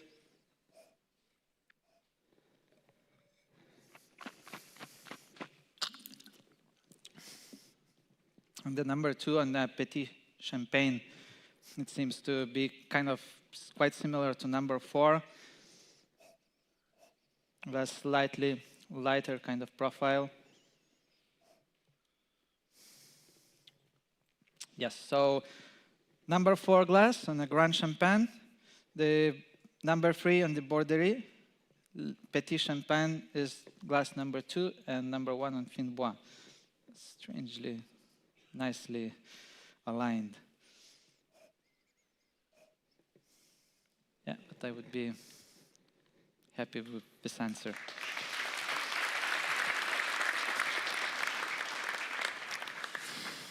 Please follow me. So could you stand here for the next instructions? Ready? Yes. Please serve a red wine from Moldova to this table of 8 persons. You have 8 minutes. Are you ready? Please kindly repeat the task. Please serve a red wine from Moldova to this table of 8 persons. You have 8 minutes, and time starts now. Good evening, ladies and gentlemen. My name is Martynas. I'm the sommelier of the restaurant. May I ask who's the host and who placed the order? I am the host. All right, so you would like to have a red wine from Moldova, am I right? I will come back with your order soon.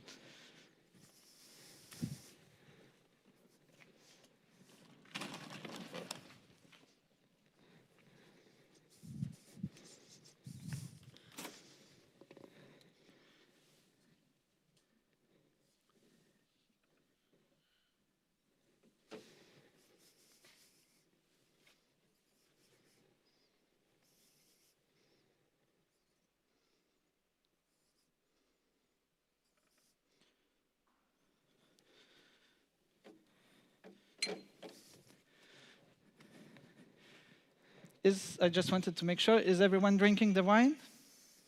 Great.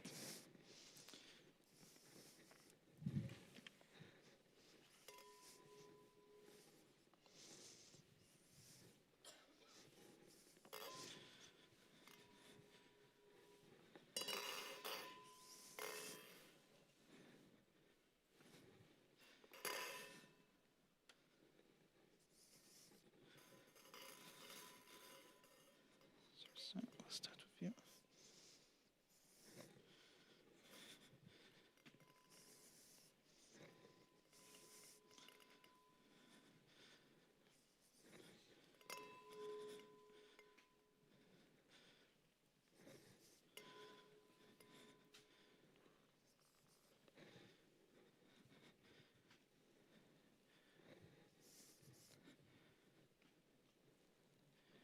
So.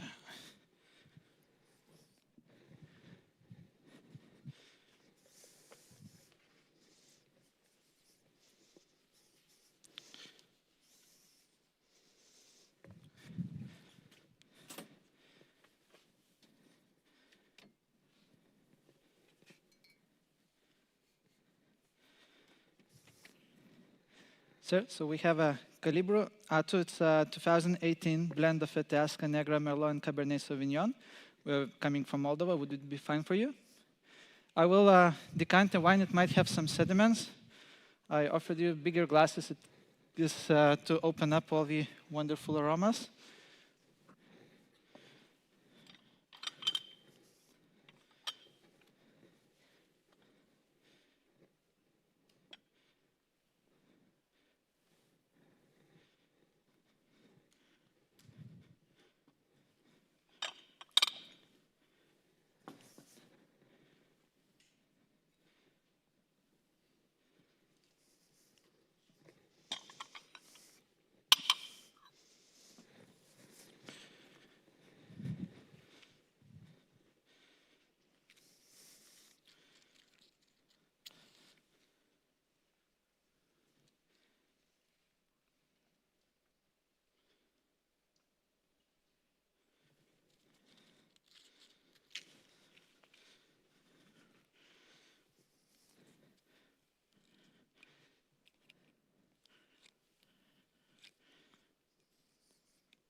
Do you mind if I check the wine before serving to you?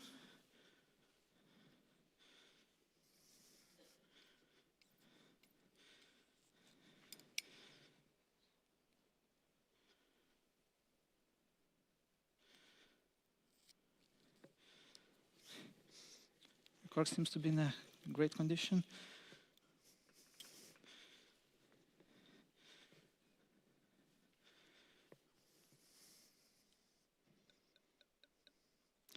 Has wonderful bright color. On the nose, it's clean, correct.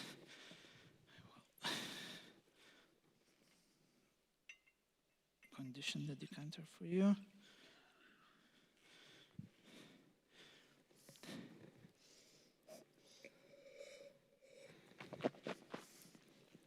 It's wonderful wine, fresh, full of red fruit.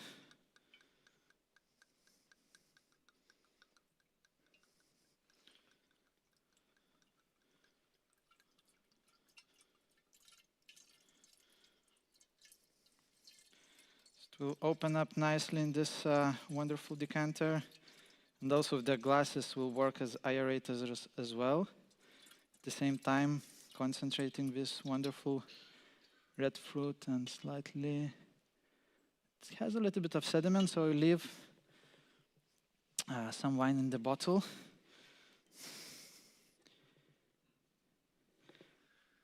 All right, sir,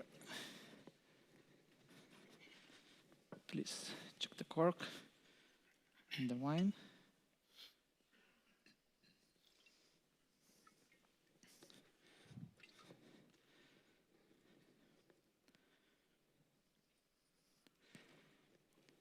Have you picked a meal for this wine? Or haven't yet? If not yet, I think... Please, yes. could you additionally serve me some nigori sake? Nigori sake? Of course, I will check our list if we have. And who will be drinking nigori sake? You, sir, of course.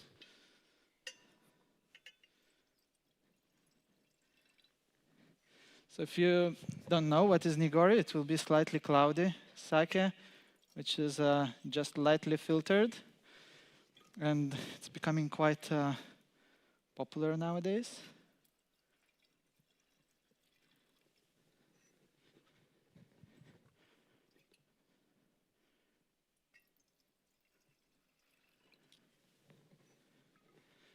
So, a glass for you. It seems we finished the bottle. There is a little bit left, so I'll just top up for you. I see a little bit. And if someone would like to have a bit more, so we're happy to serve it. Would you like to keep the cork on your table, sir? Up to me? Of course.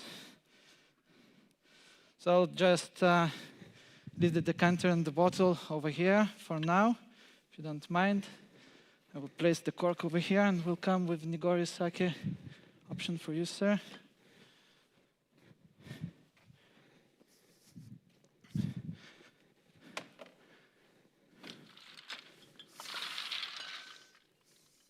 Sorry? Yes, sir. On your station, everything is prepared.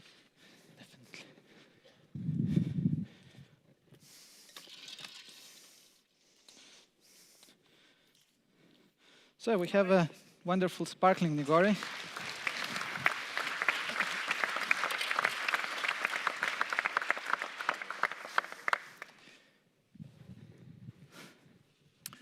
Please have a glass of water. Thank you.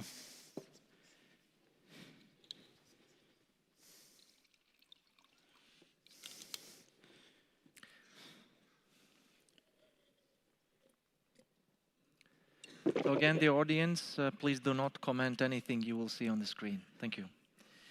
So I'll give you the instructions. Here you have a wine list. Do not turn it yet. When the time will start, you are allowed to take it. Please check the wine list for possible errors and give your corrections. You will have 4 minutes. Are you ready? Please, if you could be kind to repeat the task. Yes. Here you have a wine list. Please check the wine list for possible errors and give your corrections. You will have 4 minutes and time starts now. So we have a champagne list, sparkling list, and Coteau Champenois. We start with Henri Giraud, Argonne Grand Cru Brut, AI 2013. The seems to be correct. Wine, and Rigiro producer gone. 1998, S de Salon Brut Blanc de Blanc Le Menil sur Roger.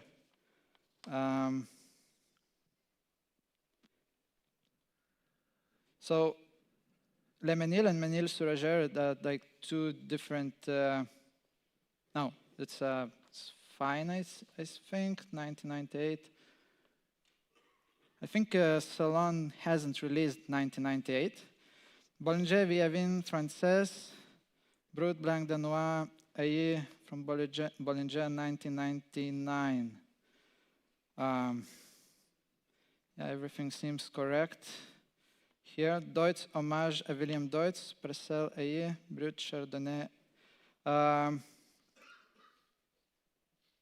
think like Hommage à William Deutz is not a Chardonnay wine, it's based on Pinot Noir. And it's a blend. Cru Claude d'Ambonnet, Brut Blanc de Blanc, Ambonnet. Krug is not, Claude d'Ambonnet is not a Blanc de Blanc, it's a Blanc de Noir. Lampignon P2, Plentitude, Brut, Epernay. P2 hasn't been produced in 1993. It's just started much later. So it should be Enotech if it was released.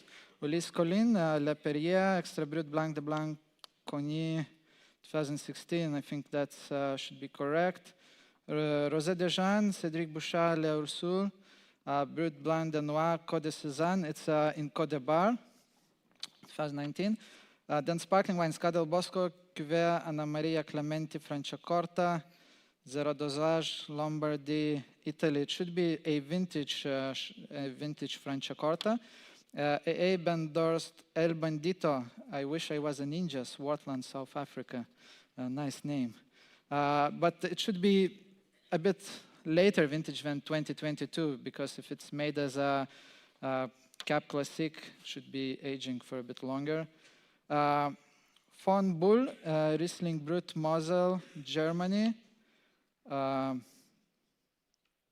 Bull is from Pfalz, not from Mosel, 2019. Agile Vintage Brut Sparkling, Napa Valley, California, USA. It's from Sonoma, not from Napa. Camel Valley Vineyards, Brut Reserve, West Sussex, England. It's not from West Sussex, it's Camel Valley. Okay, I'll come back with this. Beret Sheffield, Reflet, Antan White, Coteau Champenois from Lude. It should be a vintage, I suppose, not a non-vintage Coteau Champenois. And coming back to Camel Valley, it is, I know the region on the west coast. It's not the West Sussex. It's Wales, so it should be Wales for Camel Valley, 2015. Yes, I think I'm done with this task.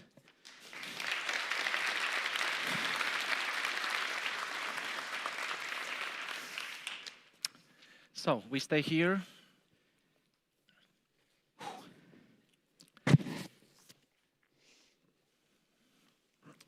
May? Please.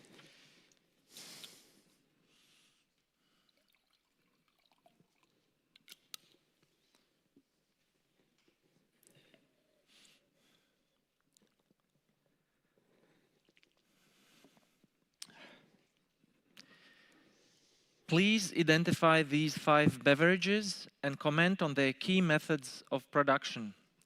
You will have 8 minutes. Are you ready? Please repeat the task. Please identify these 5 beverages and comment on their key methods of production. You will have 8 minutes and time starts now. Right.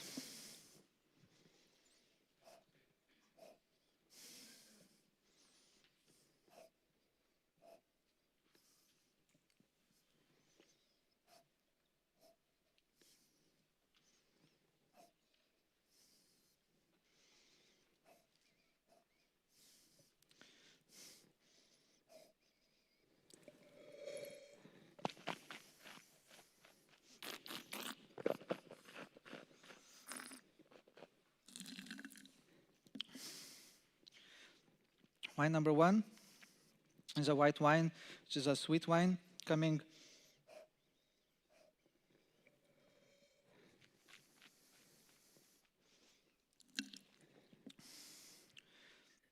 I would say coming from Argentina, made on Toronto's grapes. It's a late harvest wine, 2022 vintage, quite aromatic, stainless steel fermentation, but lately picked grapes. Wine number 2.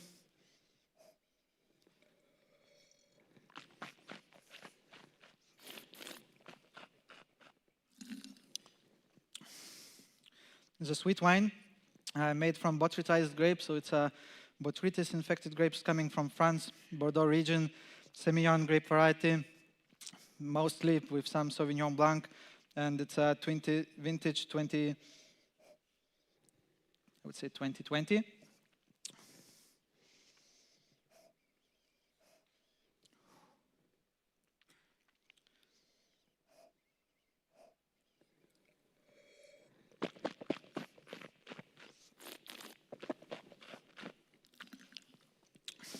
I would say wine number 3 is coming from France. It's a wine from Alsace region.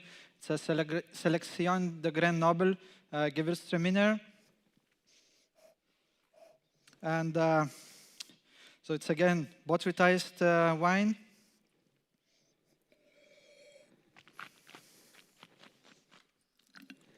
Of 2018 vintage. Wine number 4.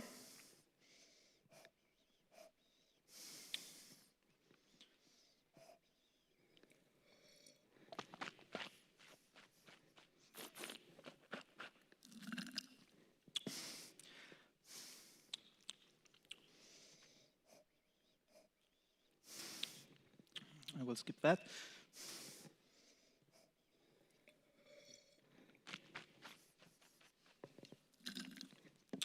Wine number 5 is a Moscato d'Asti, coming from Italy, Piemonte, Moscato grape variety, made in a Asti method, like a one fermentation ending in the bottle, very light, quite not too sweet but aromatic.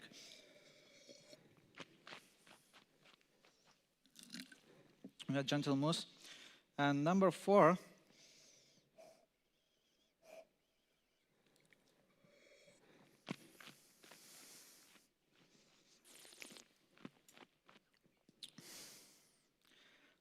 I would say it's a sweet wine made from Pinot Grigio. It's dried, so it's Pasito style, coming from Alto Adige.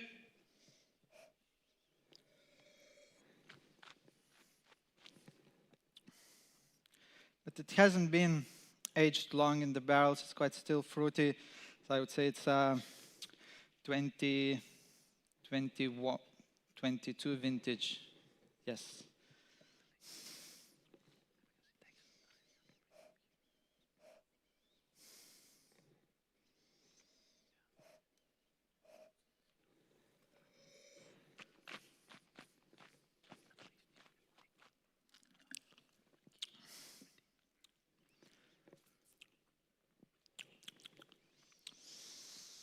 I like sweet wines, but they're difficult to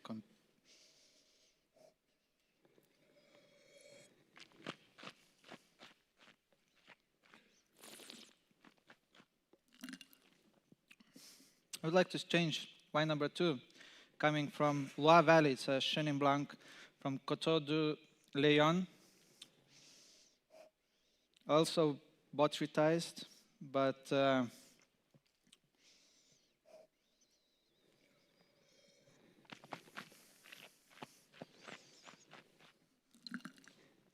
I would say vintage 2018, as I mentioned before.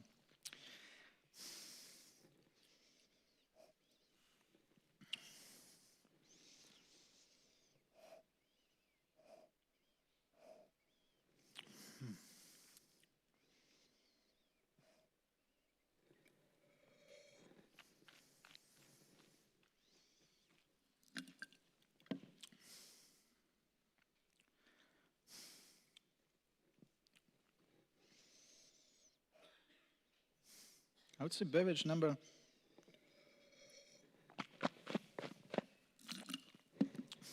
5 is I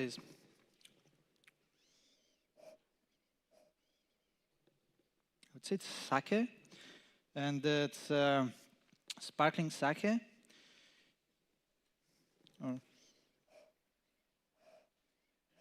Yeah, I would say it's a sparkling sake. It's slightly sweet, bottle fermented, ava sake, and doesn't have any vintage, made from rice, Yamada Nishiki.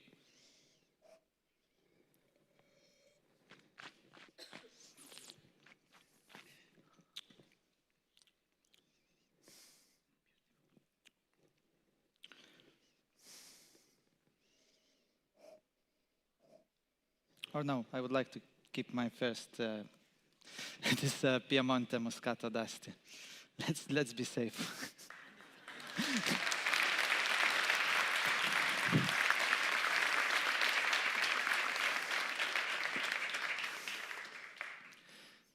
We're done for now. So we will welcome you back on the stage a little bit later on. So once again, big hands, Martynas Pravilonis, Lithuania. Thank you.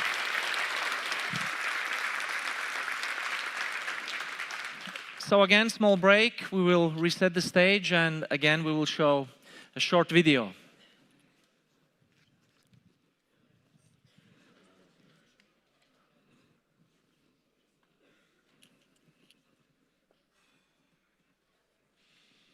We have been preparing for the contest for 3 years, an extremely intense 3 years, and it was just a great moment of our life. The volunteers over here is super important because in fact they are the backbone of the full organization.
Please welcome Pascaline Lepeltier from France.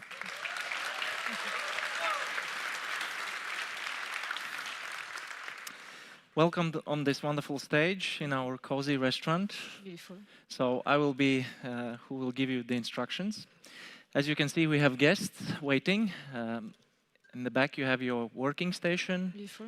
your bar station, Beautiful. so everything you will need for a smooth service. And I will guide you through task by task. Thank you. Okay. Are you ready? Yes, I am. Please follow me. Thank you. So please stand here for the first task. And here are the instructions. This table of 3 is ready to order an aperitif. Please take their order and serve them. You will have 8 minutes. Are you ready? I am. Time starts now. Welcome to the restaurant. My name is Pascaline. I'm going to take care of you tonight. I understood you wanted to start with an aperitif. Yes, I would really like a glass of Austrian champagne, please. Austrian champagne, absolutely. And for you, sir? And I would like a glass of champagne, please. A glass of champagne for you, sir? Yeah. And I'll have a glass of Junmai Daiginjo, please. And a glass of Junmai Daiginjo for you, sir. Absolutely. I'm going to be just with you in a second. I'm going to check my bar, and I will be right back. Any water? You're all fine with that? Thank you so much.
So, madam, I don't have an Austrian champagne, but I have beautiful sparkling wine, some champagne. It's called Sekt. I have a reserve from Schloss Göbelsburg.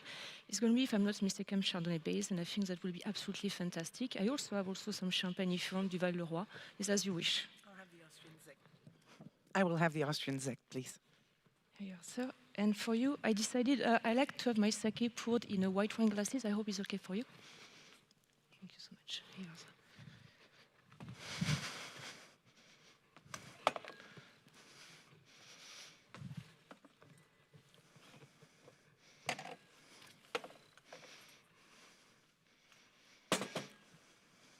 So I'm going to be right back with you. I'm just going to check that all my wine by the glass are sound and fine, and I'm just going to present them to you right now.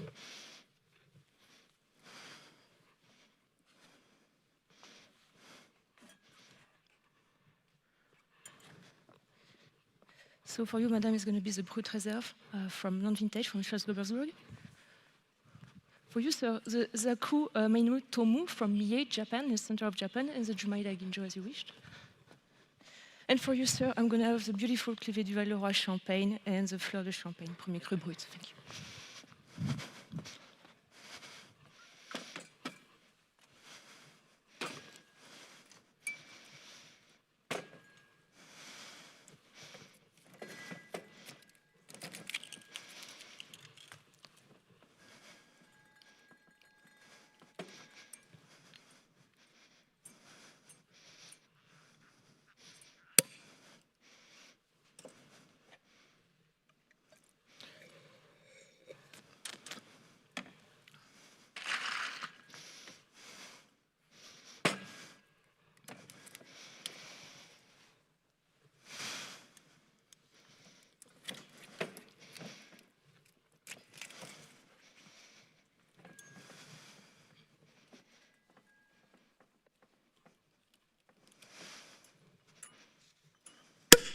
Oh, I'm so sorry for the noise a lot. The champagne was extremely happy to be poured to you, sir.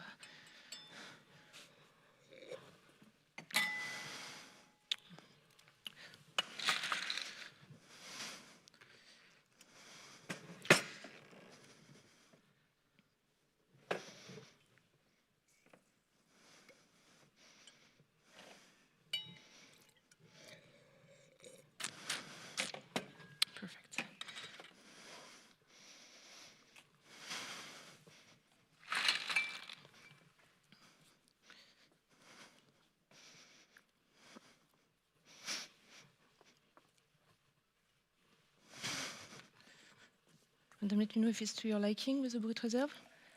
My mate already did inform you about the special of the day that we have today, or the aperitif that we can pour you. Not yet? So for a glass, we are pouring pours of 15 centiliters. Is the temperature to your liking? Beautiful.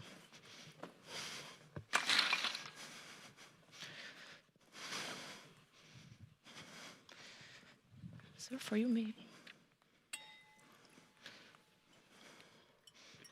Is there a quality pyramid for Austrian Sekt? Absolutely. It's a brand new category that's just starting to be implemented last year. And we have now 3 tiers of the category, depending on the single vineyard. So it's the first one is called Austrian Sekt. Then we have the second layer that is a Große Sekt. And then, sorry, sir, for you. Just let me know if you like that. Beautiful. And the top category is longer aging on lease, 36 months, and also it's going through a very specific selection of vineyard where you can put the reed. It has to be traditional method, and it's a really like some of the best sparkling wine today, I think. Yeah, it has to be done in a specific region of South Austria. I recently saw a California champagne on a trip to the United States. Is it possible? You talk about Californian champagne in the United States? Absolutely. So there is indeed some champagne has been working a lot to protect their laws. And today in Champagne, California champagne is one of the few exceptions that is happening still in the world, where if the word California is big enough next to champagne, they have the right to do so. It's a bilateral old kind of granted father that happens over there. It still needs to be a sparkling wine, but doesn't follow at all absolutely what's happening in Champagne. Thank you. I would love to offer you, like maybe to start, do you have any allergies or dietary restrictions I should be aware of? No. Would you like to maybe start with some finger food while you are waiting for the main dish? Yes, absolutely. So what we can start right now is the beginning of the season for the pumpkin. Chef is just doing a beautiful little pumpkin shoulder with a little like hazelnut foam, and we can also send you some we're in a beautiful place of Serbia, extremely famous for mushroom. So I would love to also send you a little bit of tartelette of porcini. That will be, I think, perfect to start. When you have a Jumai Daiginjo like this, you have a little bit of that umami flavors. All that beautiful beverages that you have this nice umami with mushroom, I think is fantastic, and not too heavy. And then, of course, I can follow up with you as you wish for the next step of the dinner, be it wine, sake, or other beverages. And yes, to go back to Austria, and I think this is the case with the Schloss Köbelsberg. Before, you didn't have any difference between the method of production, be it could have been made in different ways. With the pyramid, the idea is really to say that it's about the traditional method with a certain time on the lease, with very specific grape varieties. And then as you go in a pyramid, you go from larger, like national, Austria Sekt, and then you are going for the second tier that is going to mostly dedicated to, thank you.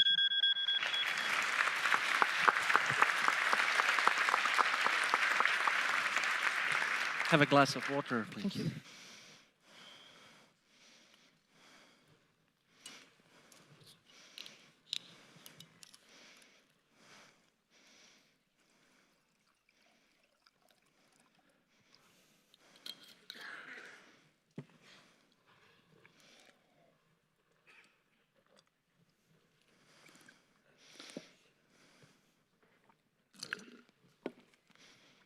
Ready? Please do a full organoleptic tasting of these 2 wines. You have 8 minutes. Are you ready? Yeah, may I number my glasses? I don't think so. Sorry for that. Are you ready to start? I am, thank you. Please, time starts.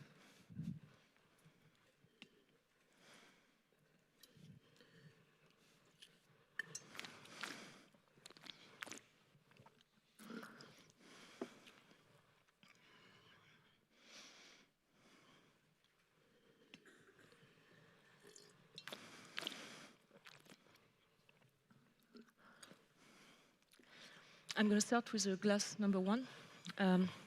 Glass number 1 is a clear, brilliant red wine of a deep concentration on ruby, fading to a slight hint of Grana, maybe indicating a slight evolution of the wine. There is no trace of gas, there is no sediment. Viscosity is on the higher side as I have a very light staining of my tears. On the nose, this is a clean, developing, beautiful red wine of quite some aromatics. You have a feeling right away of ripeness driven by some very, very nice red fruit and black fruit. It's more on a black sherry and red cherry. There's almost a feeling of the peat of the sherry. You're evolving with something a bit more vegetal, extremely noble. Think about tobacco leaf or a hint of capsicum, but also on a kind of riper, softer side.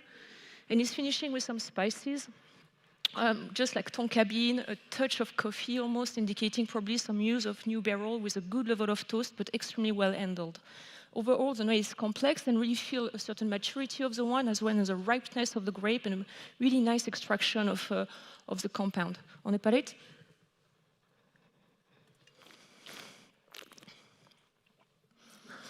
This is a clean, developing, still red wine of great quality. You have a very balance of the wine. There is the acidity, there is here, it's quite discreet, it's like kind of the tension of the wine, but what's dominates is really a nice quality both of the ripeness, of a balanced alcohol, probably around 13%, 13.5%, and really, really nice tannin coming from beautiful fruit, well extracted, with some tannin coming from the grapes for sure, and also kind of been balanced by the aging on the oak. I'm confirming there is a barrel here, probably very good French barrel, with a very nice level of toast, not overpowering the wine, just helping to kind of soften up this very nice structured tannin. On the palate, the fruit is a little bit more sun-kissed. You still have this kind of black sherry, black currant, but you have a little bit more of that almost like red pepper that has been just gently grilled, and it's finishing with this hint of licorice. It's a bit more vegetal, a bit more on that like tobacco leaf, and then the spices. Overall, the wine is balanced, complex, and long. We're around like 8 caudalie. I think this is a wine that is coming from a slightly warmer site, warmer climate, made with very noble, great variety. I think it's a blend. I think this is a Cabernet Sauvignon-based blend coming from the United States, coming from Napa Valley. I think this one may have been done by Catholic Horizon, and the vintage would have been 2020. This is the one I will serve at this temperature. We're probably around 16 to 18 degrees. The glass are perfect, kind of this slightly larger bowl. You can decant it like an hour before serving. And this is the one you want to keep for at least 5 to 10 years if you can do so. In terms of pairing here, I would say that something a bit, a dry, beautiful piece of dry aged meat. You need a little bit of fat. And you can serve it with a butter, like a tomato roasted butter, and something like a celery panna cotta will be very nice with that. I'm going to go with one number 2, which is also red, deep red wine of almost a similar robe. You have this kind of ruby fading to a slight grana on a rim with a thin water meniscus. No trace or gas, no sediment. One is brilliant. There is a slight staining of my tears, and viscosity is on the higher side.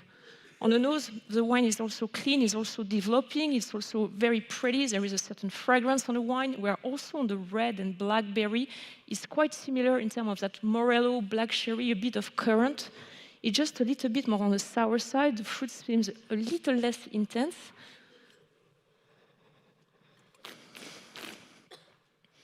The vegetal is a little bit more present.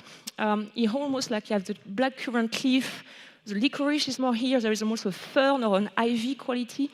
And then you have a little bit of that dusty earth, a bit of humus finishing, and also very nice spices like tonka bean, indicating, I think, some barrel use also with a nice level of toast. On the palate, the wine is clean, sound, developing. This is a nice, beautiful, complex, still dry red wine with a little bit more acidity. That here is a little bit more pronounced on the upper front. You have a bit of that sour sherry coming. And then you have the fruit is very pretty, it's like just ripe. The vegetal is more infused. It's almost like an oolong tea going into a bit of that pepper also, but not as ripe, just a little bit of red pepper. And finishing then, again, with some very nice spices, indicating for me a very nice use of French barrel with a beautiful level of toast, not overpowering. The tannin are also very well extracted, a bit more pronounced here, as the acidity is a bit higher, and I think the alcohol is a bit lower, around 13.5%. Overall, the wine is balanced, complex, and also 8 to 9 caudales. I think this wine comes from a slightly cooler climate, beautiful growing season. There is no feeling of greenness in the wine, but just nice vegetal. I think this is also a Bordeaux blend. I also think this is a Cabernet Sauvignon-based blend.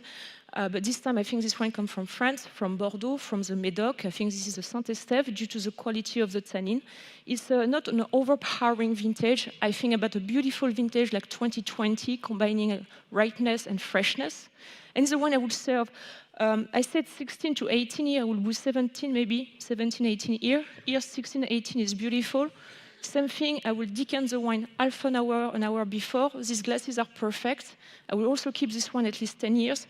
And here you can probably play with something with a little bit also of fat, but more discreet. Maybe a Pithiviers will be very, very nice, of pigeon.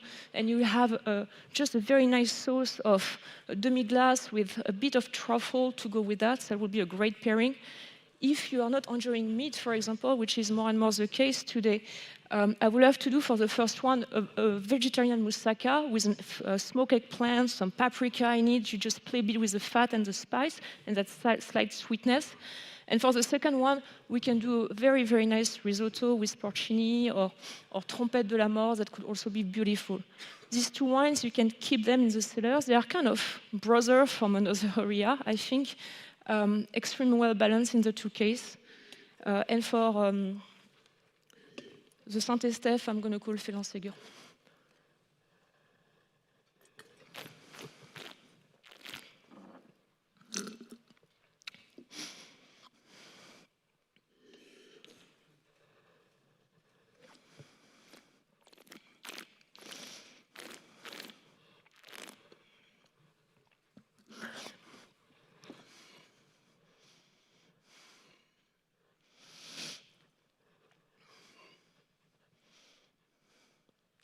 You know, I'm going to take back some of my calls for the first one, for glass number 1, because I was kind of a little bit not ready on the alcohol level and the ripeness. I think I overgiven them, and I will take it back, in fact, to France. I will call the same wine. I think it's the same wine, so it's Bordeaux, Left Bank, Médoc, Saint-Estèphe. I'm going to call also Félan-Ségur, but this is a warmer vintage. You can have more alcohol, 18.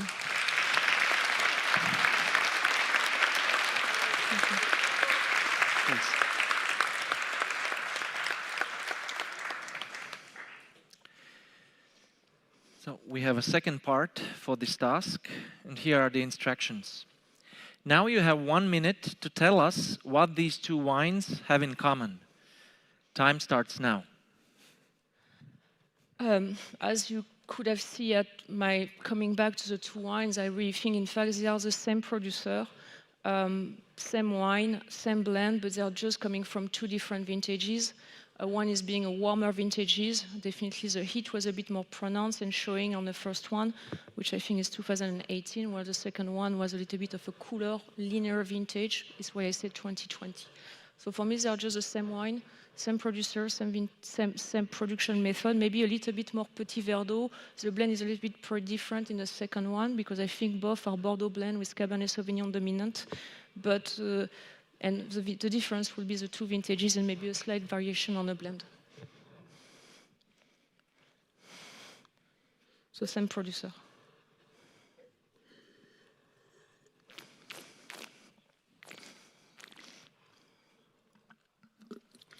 Yeah, there is so many similarities between these two wines. Thank you.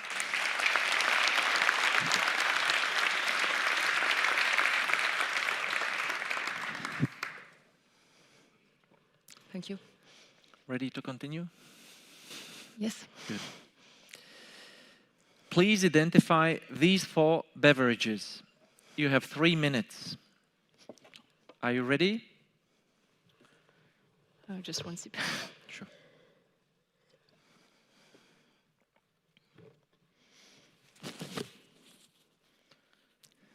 Yes. Are you ready? I am. Time starts.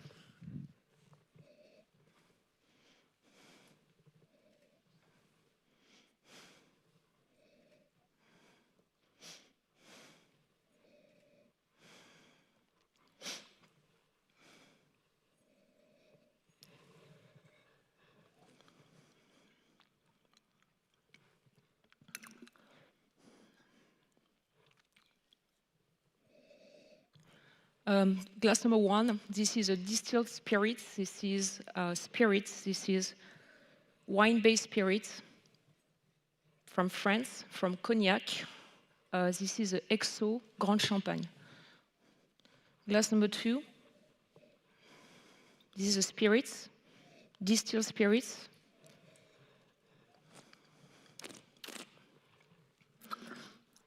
I also think this is a wine-based spirit.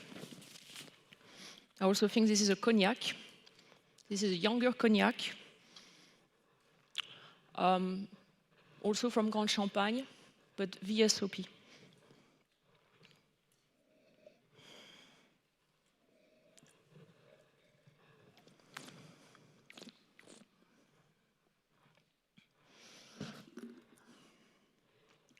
This is a spirit. This is a distilled spirit. There's also a wine-based spirit. I think it's also coming from France. I also think it's a cognac.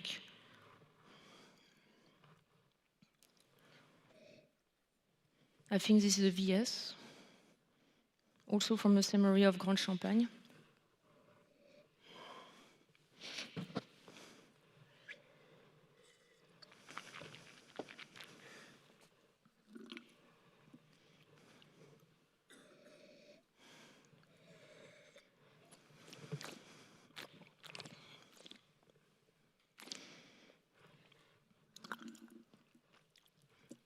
I think the spirits, it's a distilled spirits.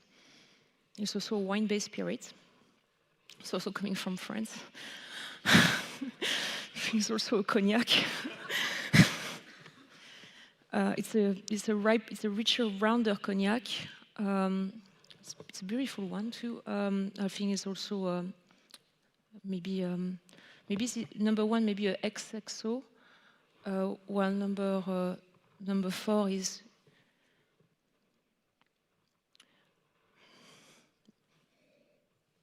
I'm going to call number 1 a XXO, 3 an XO, 2 a VSOP, and 4 a VS.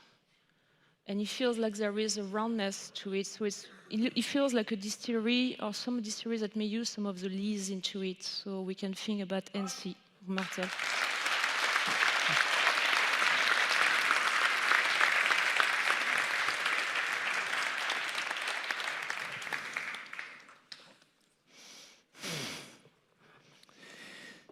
So, thank you. Here you can see a map related to these beverages. Please place each glass in their correct subregion on this map and announce your answer loud. You have 2 minutes. Can I just take a bit more water with Please. it, please? Sorry.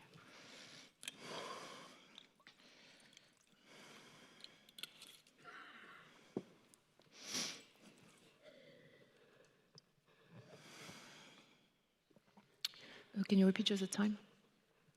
Are you ready? Thank you. Time starts. Thank you.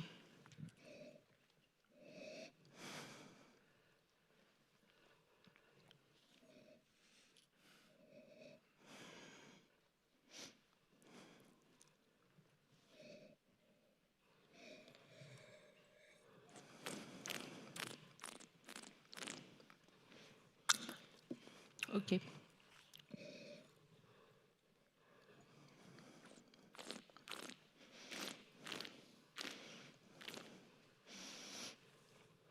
The Bordeaux is always the terroir that gives kind of the most austere, the more high acid, the more refined ones. So I put glass number 1 in Bordeaux. These are also some of the ones that needs a little bit more age. Glass number 4 has a certain level of roundness. There is a givenness, but there is a bit more age too. There is a complexity to it. I put it in the Grand Champagne. Glass number 2 is a kind of the same profile as number 4, but a little bit lighter. So it's why I put it in the Petit Champagne. So 2 of the greatest terroirs, of course, and the heart, where usually you have a bit more aging because you need so much time for this eau de vie to reveal themselves. And I put glass number 3 in Finbois, which is usually a terroir that is a bit more like earlier in its expressivity, so it doesn't require as longer of an aging, more on the fruity side, more on the round side. So usually it's a little bit less age, and this is what I did. So I kind of played with the feeling of density, acidity. Obviously, it doesn't seem that all this may have had the same age, but they're quite close, in fact. So it's why I was a bit confused for my first call. So it's really that density of mid-palate and that length. There is an easiness in the fin bois, more structure in the borderie, more opulence in the Grand Champagne, but restrained, and the same thing, but turned down a little bit. So 4 Grand Champagne, 1 borderie, 2 Petite Champagne, and 3 fin bois. Thank you.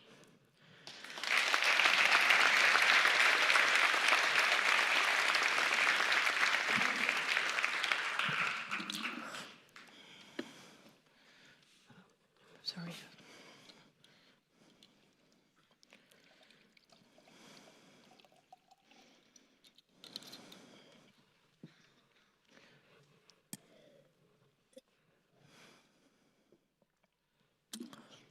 Thank you. Please follow me for the next task. Could you please stand here? Absolutely. Thank you. Please serve a red wine from Moldova to this table of 8 persons. You have 8 minutes. Are you ready? I am. Time starts now. Welcome to the restaurant. My name is Pascaline. I'm going to take care of you tonight. I understood you wanted to order a red wine from Moldova. Yes? Who is going to be the host, or who is going to taste the wine? I'm the host. You are the host, and everybody's going to enjoy some of the wine? Absolutely everybody? Beautiful. Let me just get back to you with the bottle. Are you okay with the water for the moment? Thank you. Thank you.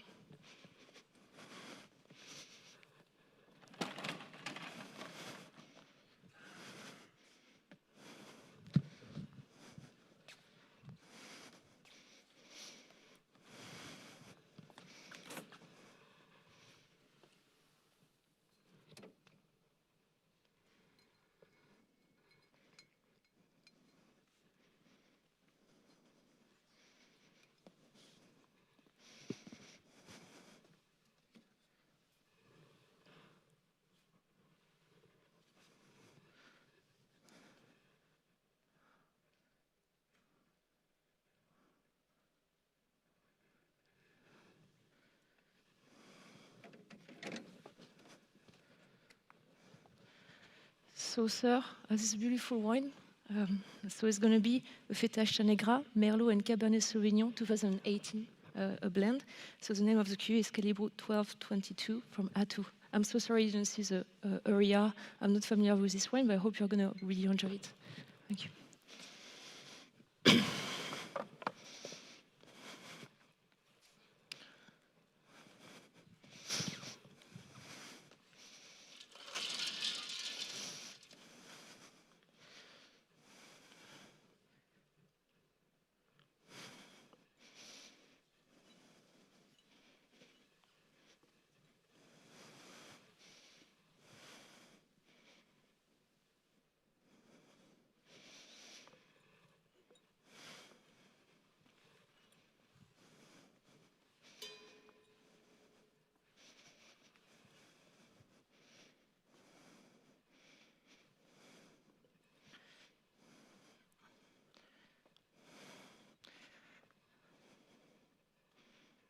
Pardon my reach, madam. Here you are. So I chose the Stolzel kind of universal glasses. They're perfect, I think, for Bordeaux blend.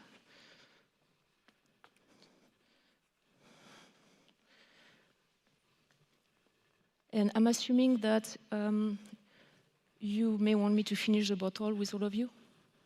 Thank you. Sorry, pardon my reach.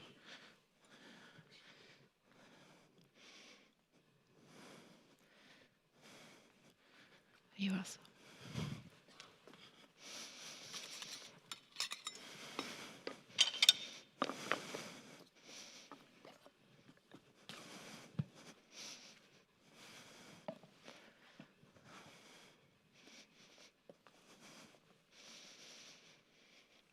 As I said, I'm sorry, it's a new addition on my wine list from my head sommelier, so I haven't had this wine yet. Being a FTHK Merlot blend, I think that's going to be a very nice one with quite some structure and tannin. 18 was, as far as I know, a very nice vintage in Moldova, so it's the one that's going to have a bit of structure. And I hope you are going to be able to enjoy it. It was laying down on my cellar, so it's why I put it in a basket, not to disturb potential sediment.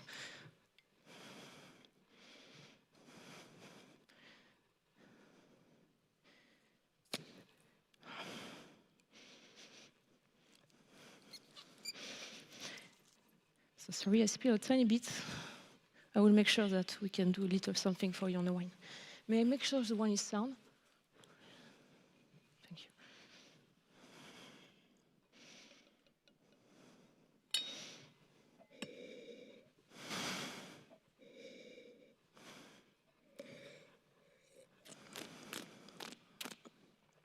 I think the wine is beautiful on the plateau, probably, so kind of a little bit on the vinous side. It may have a little bit of sediment. I'm not really aware of that, so it doesn't look like it. May I start to pour you some, sir? And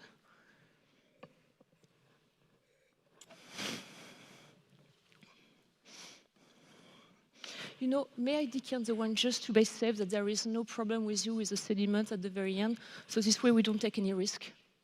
Thank you so much. I always prefer to do that because sometimes you don't know and you're surprised, and at the end, the guests don't enjoy the full quality of the wine. So I would prefer to do that to make sure that there is no problem with the last guest enjoying the last drop, and you are really having a great time with this bottle.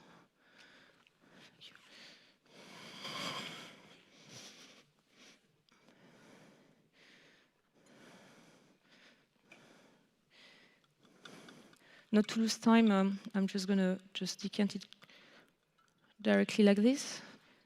It's a very dark bottle.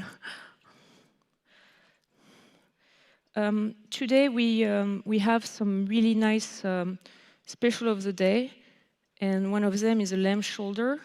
It's perfect for a large group like yours, so if you like meat, I will highly recommend to do so with a deglazed stew, and you have some potatoes and cauliflower in kaimak. That will be, I think, very, very nice. There is indeed a little bit of sediment in this wine. So I'm glad I took this decision because I didn't want you to not have any pleasure with this bottle.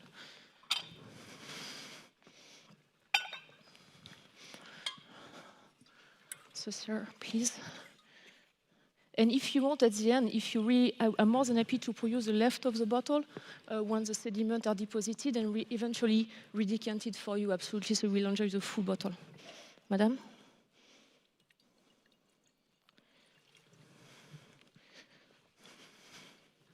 Please, could you additionally serve me some nigorizake? Absolutely, sir. Do you want it side by side with the wine? Yeah. Yes. May I pour you the red wine first, this Moldavian, the wine, and then serve you the sake? As you wish, you are the guest. Best of both worlds, so I'm going to pour it right to you. I'm going to pour you a little bit so you can cheers, and I will present you right away the sake. Do you mind repeating me exactly the sake that you want me to pour you? I'm going to see what I have in the cellar. And in fact, I lift you a little bit here.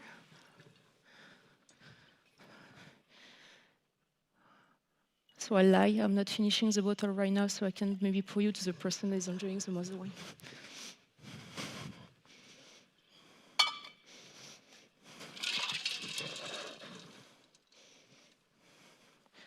Sir, I have a very nice namazake for you. So sparkling sake, this is what I have right now at my disposition. Or I have something in my vase. I have some sparkling sake, or I have some Junmai Daiginjo, Junmai Gijo. Just some nigorizake, please. So just some nigorizake. Maybe that's namazake, that's a sparkling sake is nigori.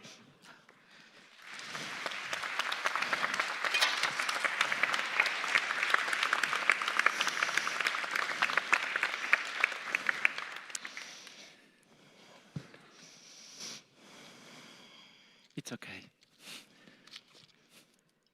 Thank you. Please come with me. Of course. Have a glass of water.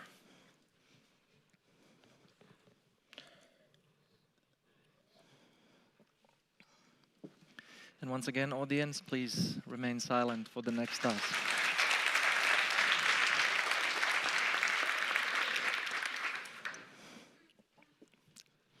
Ready? Yes. Here you have a wine list. Please do not touch it yet, only when the time starts.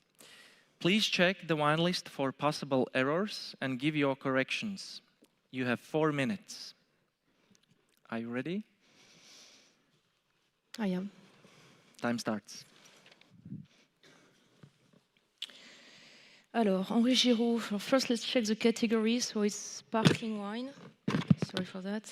I have champagne, sparkling 75-75. So all correct size. Henri Giraud, Argonne, Grand Cru Brut, AI, 2013. Henri Giraud makes the Argonne. So far, yes. Ace de Salon, Brut, Blanc de Blanc, le Ménil sur Roger.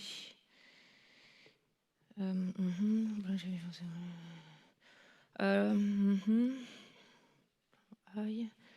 So much AI. It's a AI focus. So first, I'm going to start first with 1995. Of course, Claude Ambonnet Brut is not a Blanc de Blanc, it's Blanc de Noir. It's Pinot Noir. 93, Dom Pérignon, P2, Plénitude, Brut, Épernay. C'est Médite.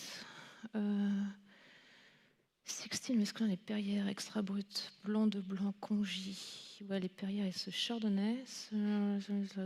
UR.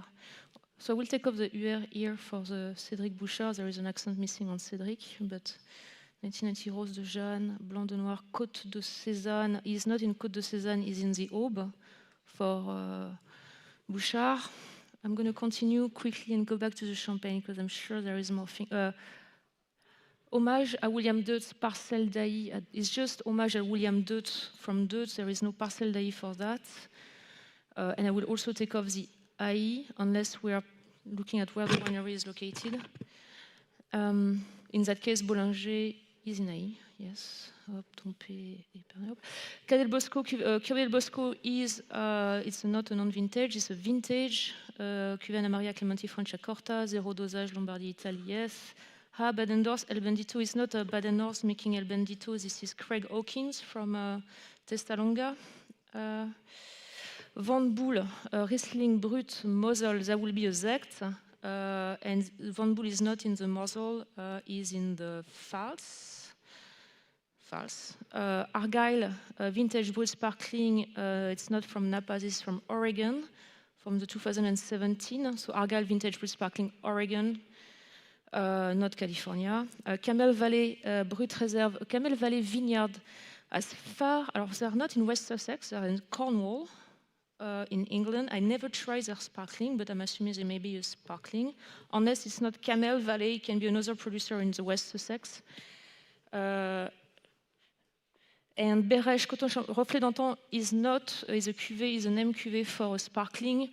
They are indeed making some Coteau Champenois, but it's just going to be Coteau Champenois. So no Reflet d'Antan for Bérèche for the last one.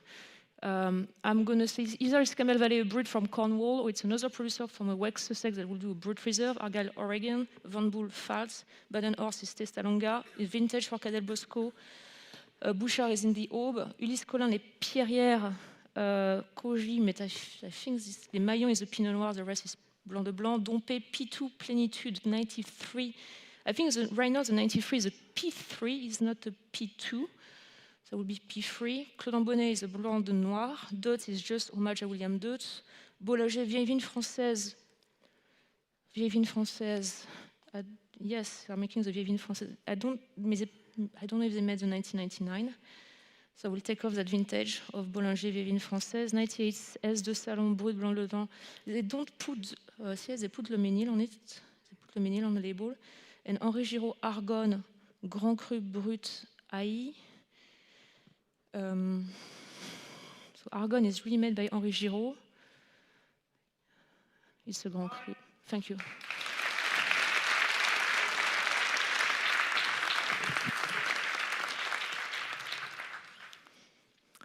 Have a glass of water if you wish. Yes, please.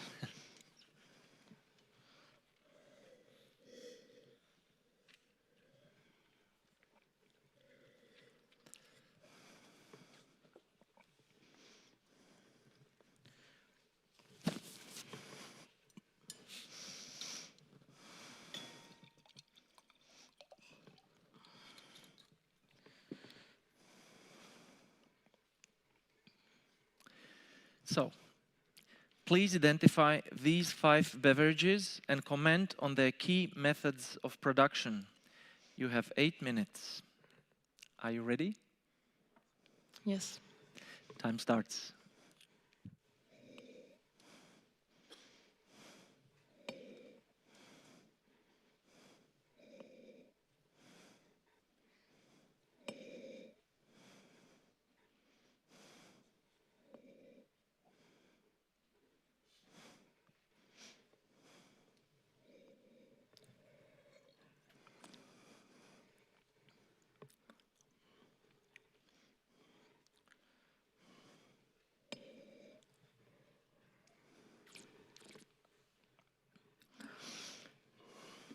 I'm going to start with glass number 2. I think glass number 2 is a Tokai coming from Hungary. I think this is a Fomin base with maybe some Archlevelou. Vintage is going to be 2018.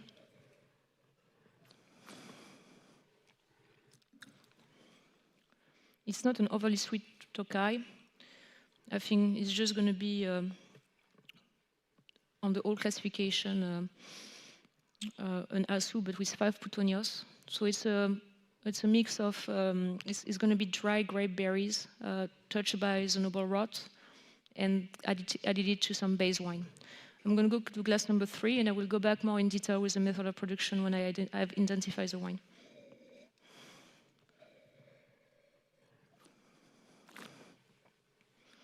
Because of the thickness,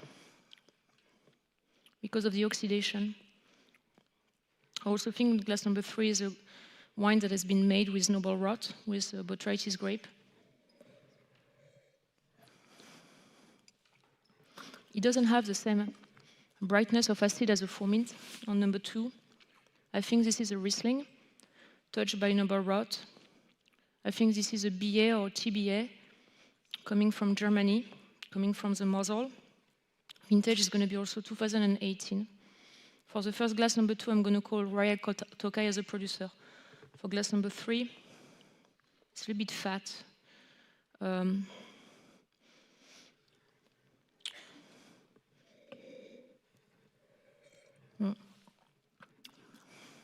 going to go the Tsar and Florian Lauer for glass number 3 from Germany, so also touched by botrytis.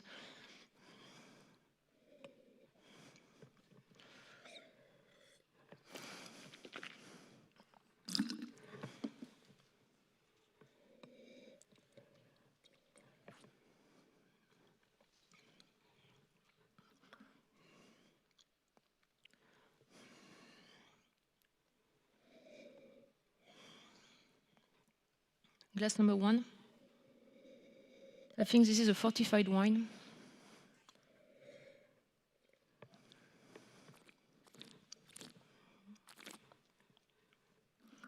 I think this is Muscat based.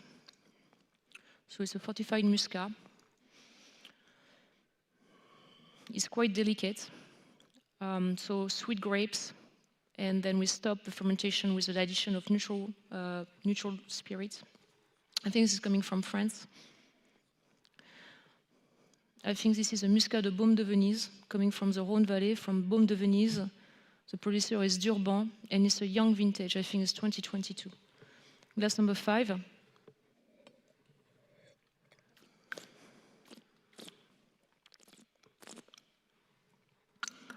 also think this is a Muscat. This is brighter, fresher, almost feeling that he lost his gas, almost tastes like a Moscato d'Asti, in fact, without gas.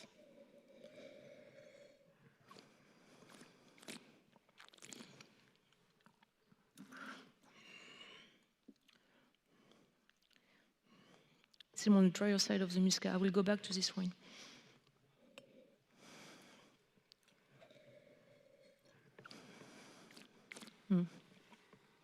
Glass number 4 is for sure a fortified wine.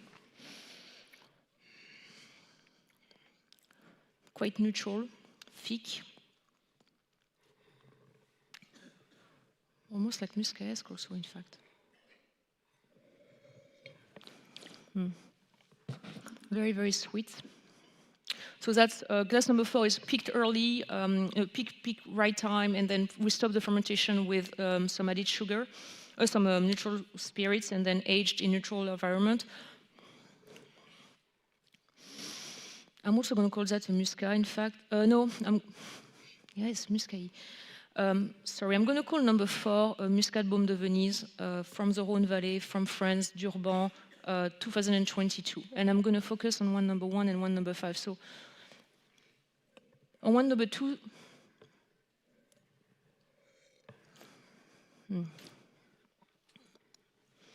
one number 2, I apologize, I'm going to change my call. I think this is a Jurançon. This is made from France, from Jurançon, from the southwest, made with Petit and Gros Manseng. And it's a VT from, so in that case, it's Passerillage. There is no botrytis, it's Passerillage, and it's a VT from Jurançon. Glass number 1.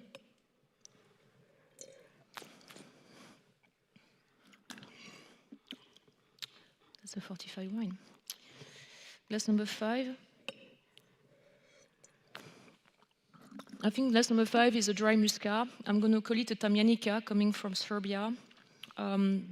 Muscat petit grain, dry wine, young vintage, 2022, and coming from the winery Despotica in Sumadija. And glass number 1.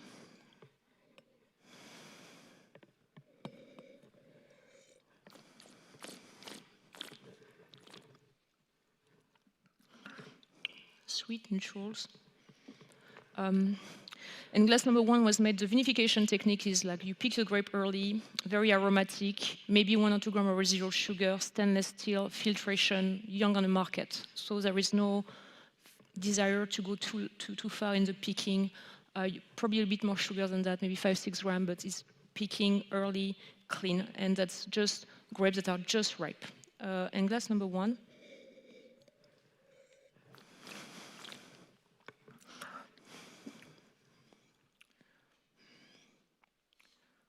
Feels very sweet.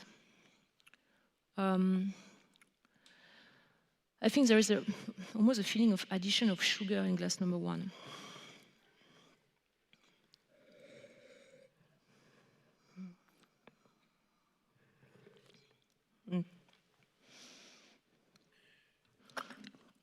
Very sweet, no acid, a lot of alcohol, no acid.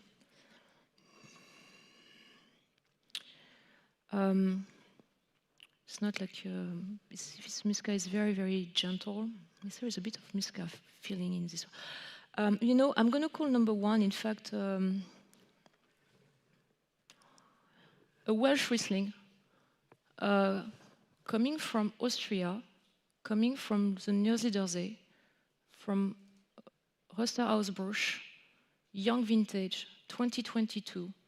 So it's a wine that I've seen both a little bit of passerillage and a little bit of botrytis. Producer could be Heidi Schrock. So, thank you. Thank you. You are done for now. Thank you. We will call you back shortly. Thank you. Once again, big applause. Pascaline Lepeltier, France.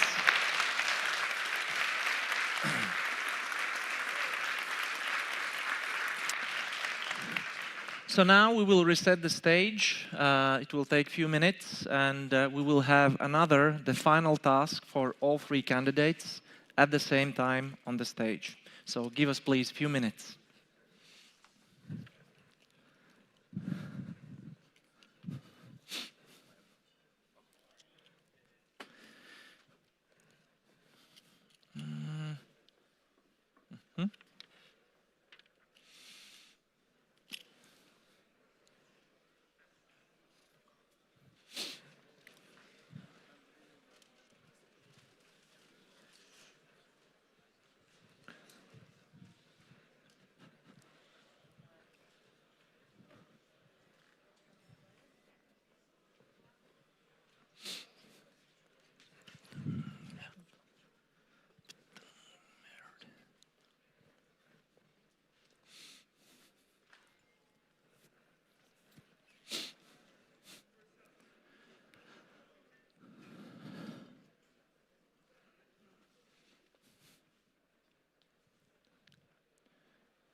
honest, I don't know.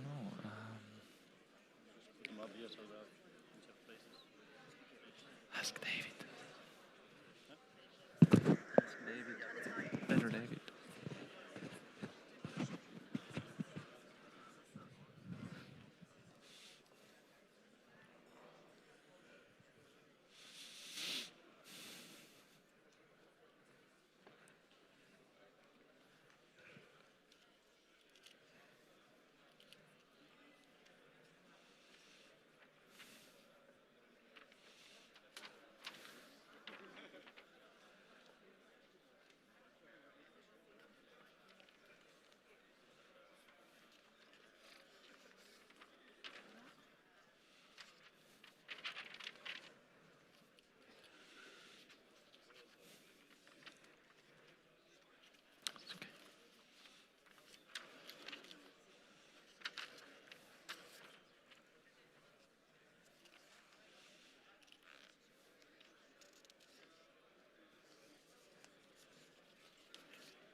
We don't need Yeah, a seat here. No, no, no. No, David will. Yeah, yeah, yeah, yeah.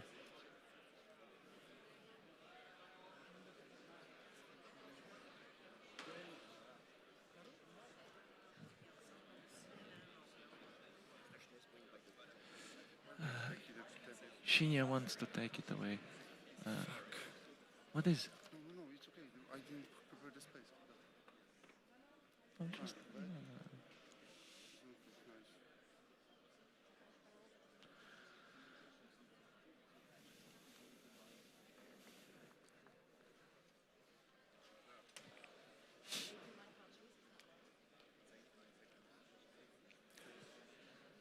Sorry.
Is this working? Yes, it is.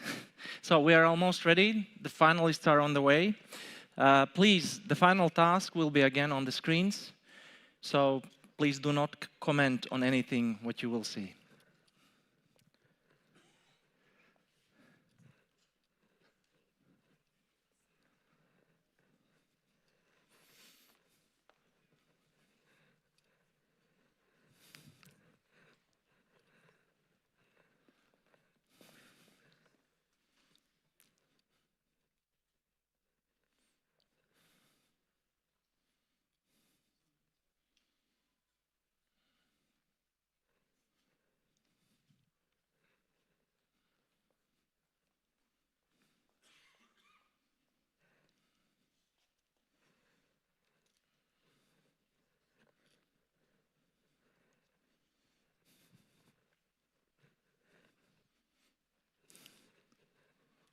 Applause.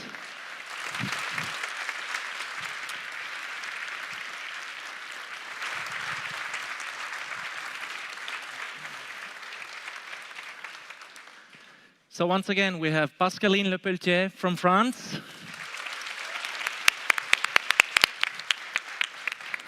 Martynas Pravilonis from Lithuania. And Mikk Parre, Estonia.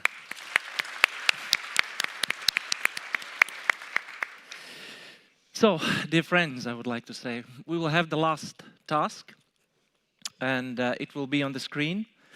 At the moment, please do not touch anything. Just make sure the markers work. Just try, if you never know. Work. You tried yours? Okay, good. The judges are ready? The audience is ready? Okay, here are the instructions. You will see 10 slides with different pictures and questions. Each slide will change after 15 seconds.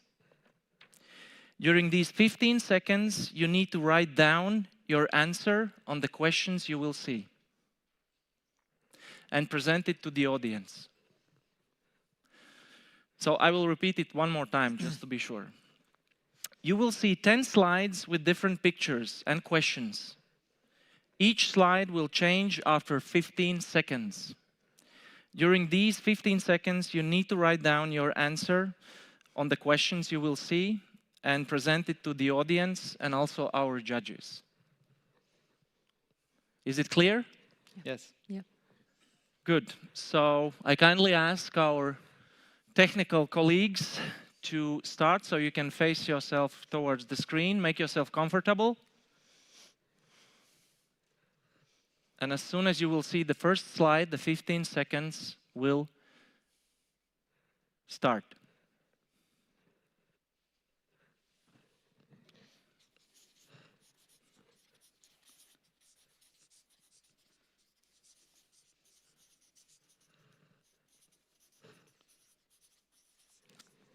Stop writing, stop writing. Please show it to the judges and audience.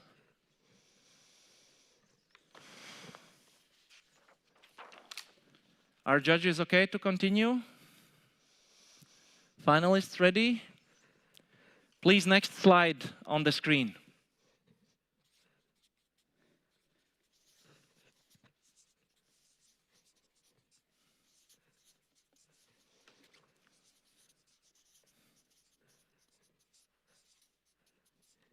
Stop writing, please. Present your answers.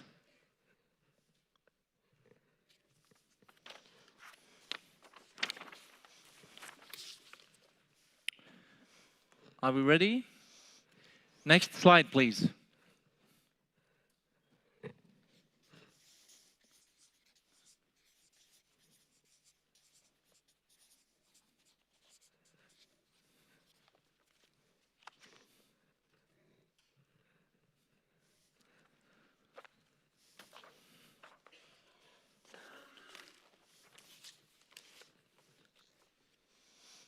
All right. Next slide, please.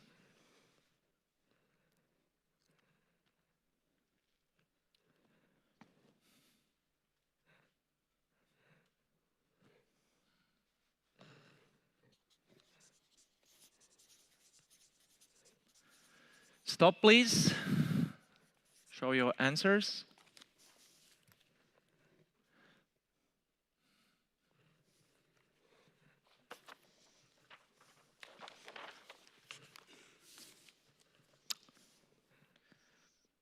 Next slide, please.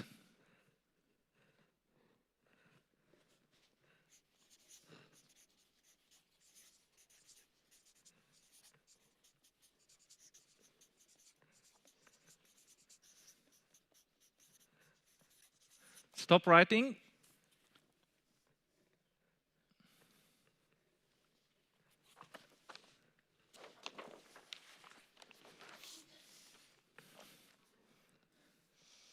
Next slide, please.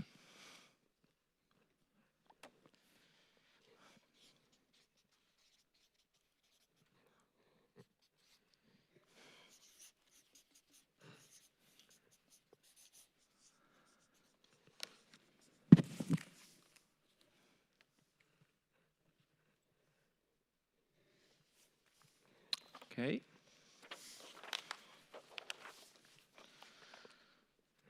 Next slide, please.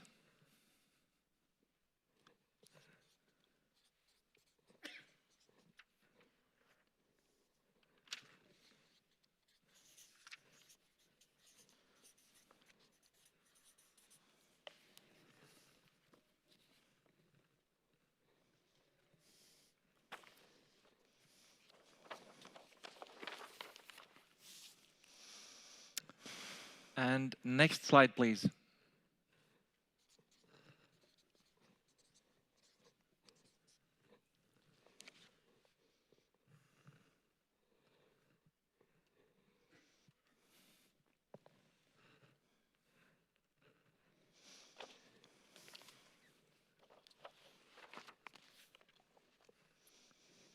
Next slide, please.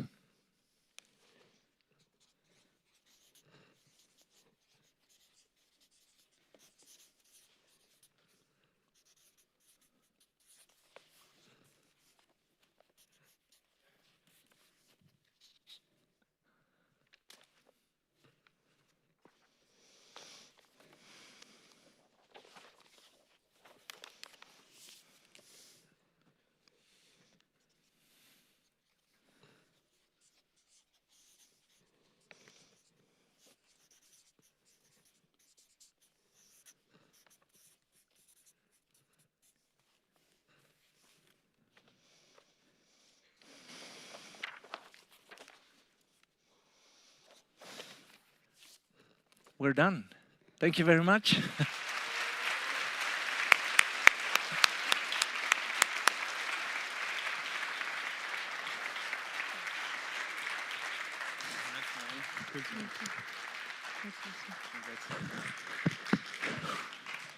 So now you can relax a little bit. You can join the audience. And in a few minutes, we will reveal all the tasks of the quarterfinals, semifinals, and also the finals. So big applause. Pascaline, Lepeltier, France.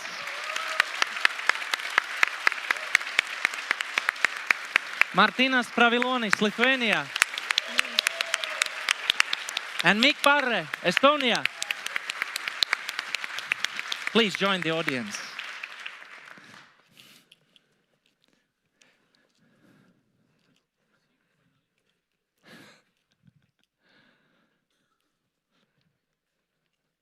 Just a few minutes, and then we will start with the tasks, what we had.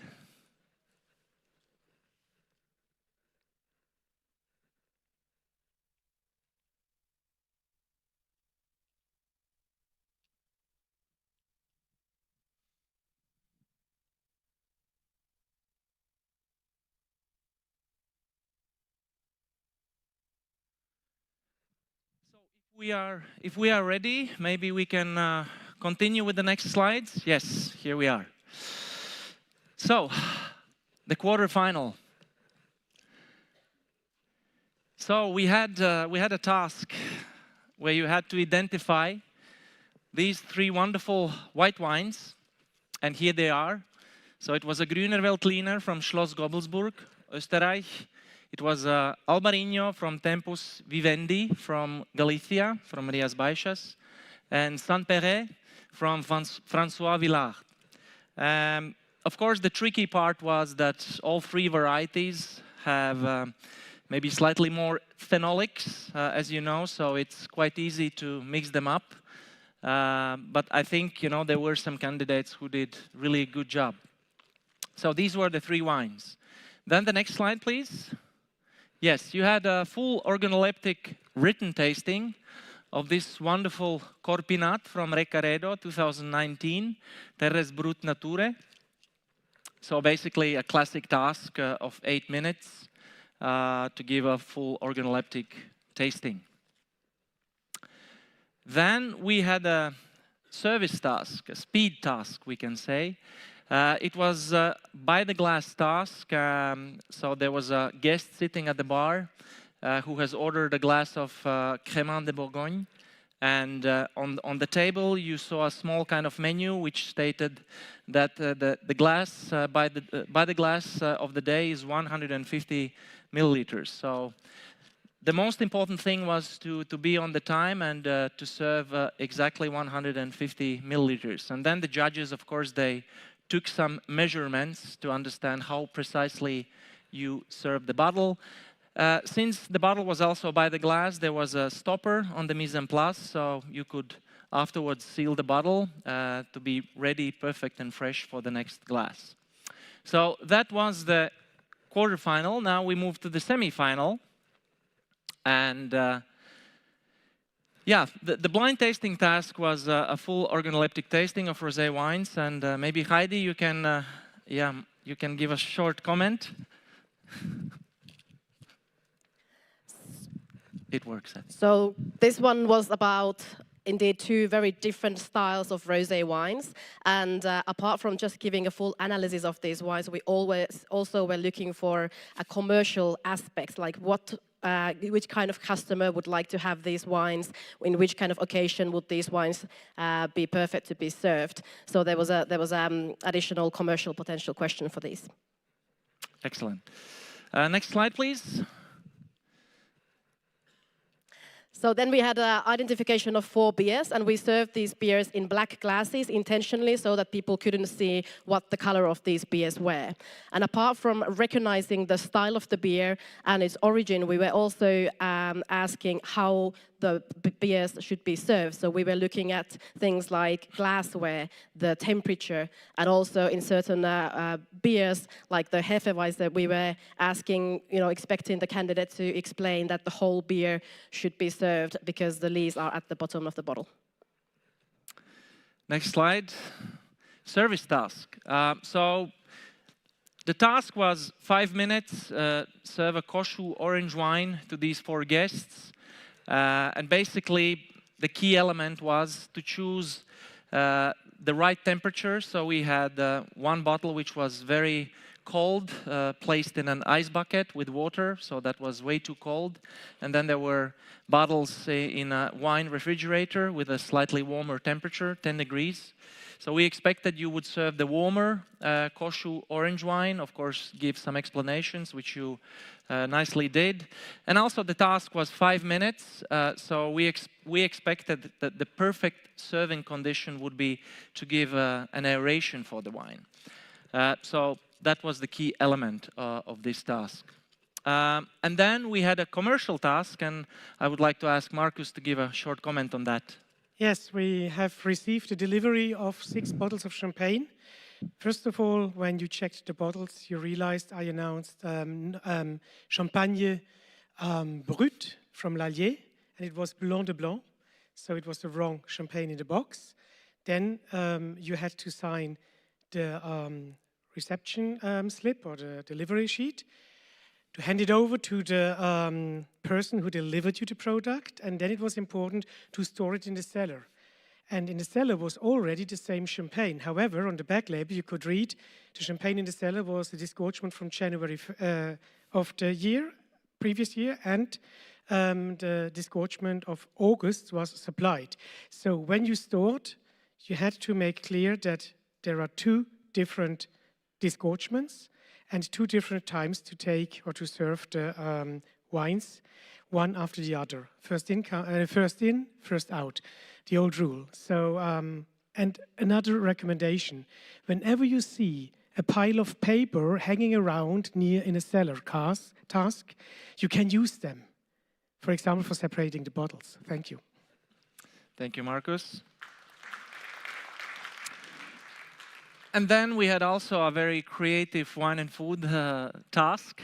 So Veronique, please could you comment on that?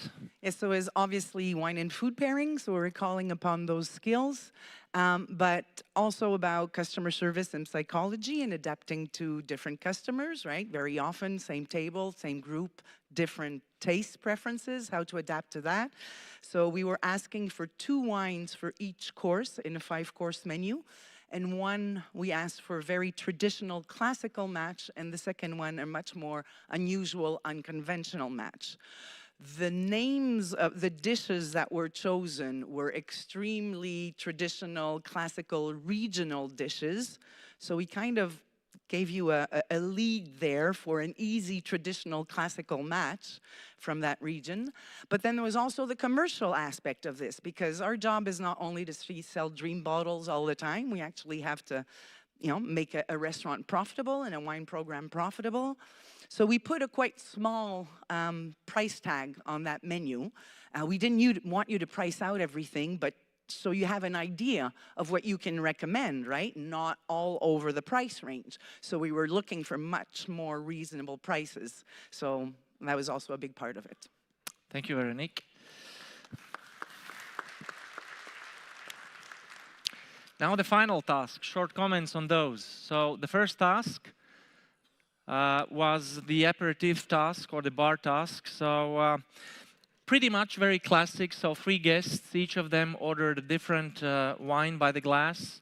Well, the key was gently to explain that there is no Austrian champagne, to explain that there is beautiful Sekt made in the same way. Also to answer the question about the classification pyramid on the Austrian Sekt, and also to pay attention on the specific sake style, what was ordered. So if you manage to do that, plus recommending, of course, some cuisine with those wonderful wines, then you were on the good way. The next task, these were the blind wines, and please give big applause for those. And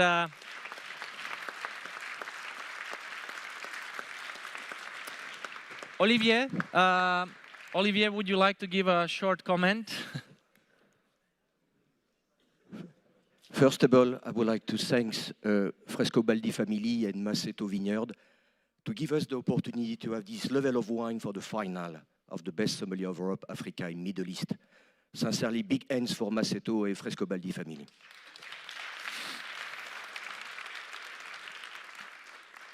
So we asked the candidate a full organized degustation and to find what they have in common. It was the region, it was the vintage 2018, which is particularly cool for the Bulgari district and for this part of Tuscany, and that's the reason why we don't have any lot of ripeness. The wines are so fresh, and the distinction, it was really also touch of Cabernet Franc and Massetino, and just for information, it was the second vintage of Massetino because the first release was 2017. So what they have in common, the region, the same wine grower, the same enologist. At this time, it was Axel Heinz, and the same vintage. Well, that's all. Thank you. Thank you. So the next task, again, so it was a very special task, and we would like to say thank you for Cognac Hein, because they did this special treat specifically for this competition. So they bottled 4 different cognacs, the same age, but from 4 different sub-regions, which they normally don't. Basically, they blend it together.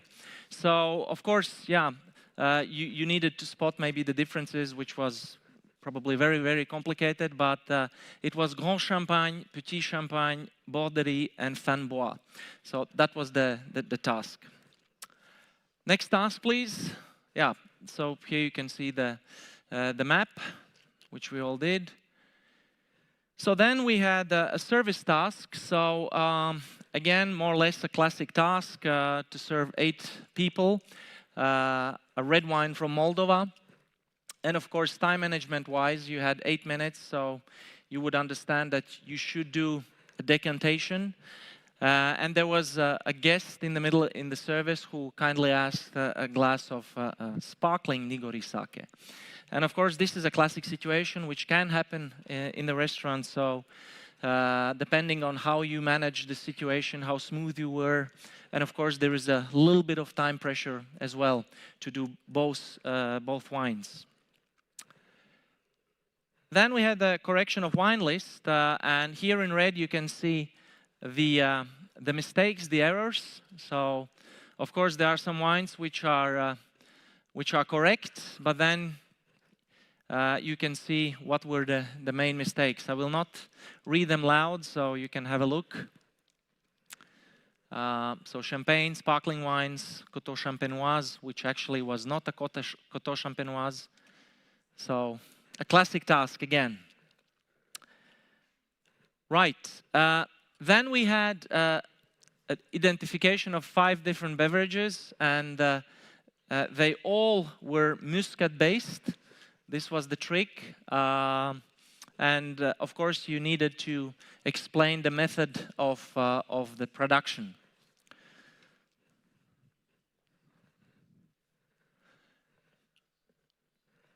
And then last, and the most entertaining task. So this tool is called Tajona and is used for production of tequila, or could be mezcal as well. So this is an optical sorting table. Sur pointe, the position. This was maybe a bit more complicated, so this is for Tennessee whiskey, the Lincoln County process. If you saw the charcoal, maybe you could get the right answer, but not an easy picture. Yeah, this is leaf steering or bâtonnage, very classic. This was quite tough if you didn't know it. So Acerpi, Alumbra, and in Jerez, in Andalusia, to collect the water. Topping up barrels, Houillère, if my French pronunciation is right. So this is Venencia. This is not a sauna, but this is a Kojimuro and production of sake. And a wine globe, a vessel now widely used, especially in Bordeaux.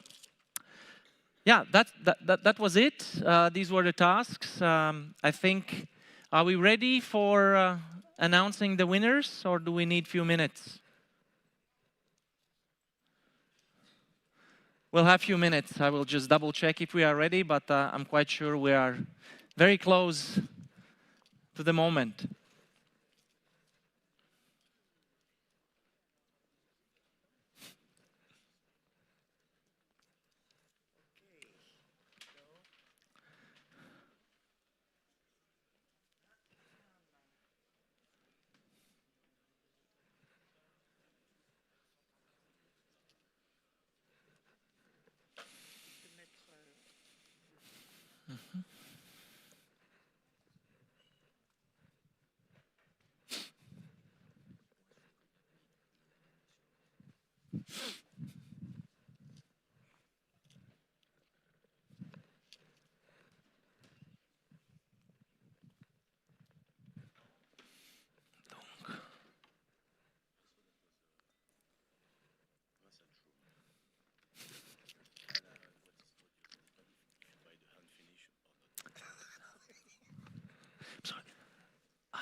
So, ladies and gentlemen, we are ready. So first I would like to kindly ask on the stage all the 3 finalists. Please.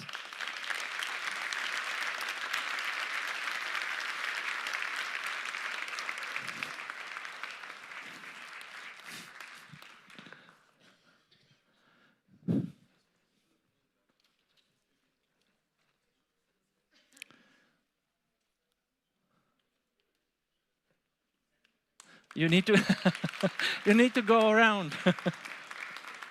It's another task, how to get back on the stage.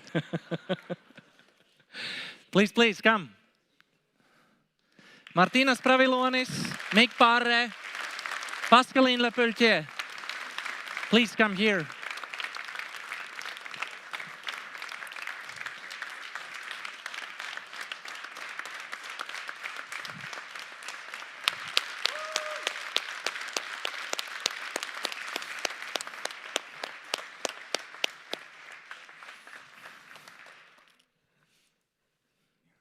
I think, hello? Hello? Okay.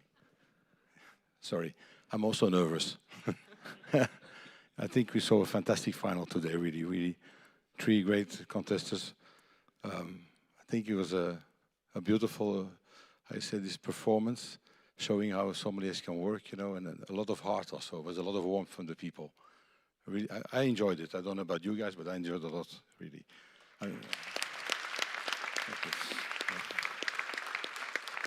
I think sommeliers should not be machines. Sommeliers should be people with a heart and a warmth and caring about the customer and caring about themselves also. So I think that's fantastic, really nice. So we come to the most important moment here. I'm going to announce first number 3, then number 1, and then number 2. So we don't forget to applaud for number 2 afterwards. Okay, guys? Let's be all happy for everybody. So. Number 3, for the best sommelier of Europe, Africa, and Middle East, Martynas Pravilonis.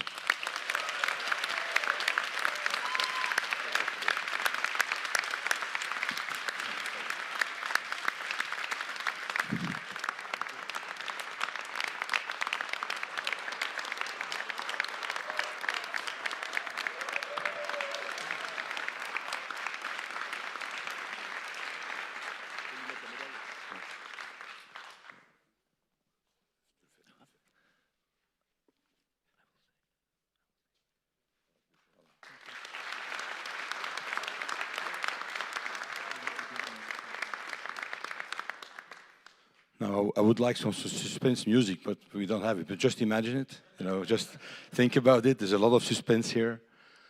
So, the winner for Best Sommelier of Europe, Africa, and Middle East 2024 here in Serbia, Belgrade, is Mikk Parre.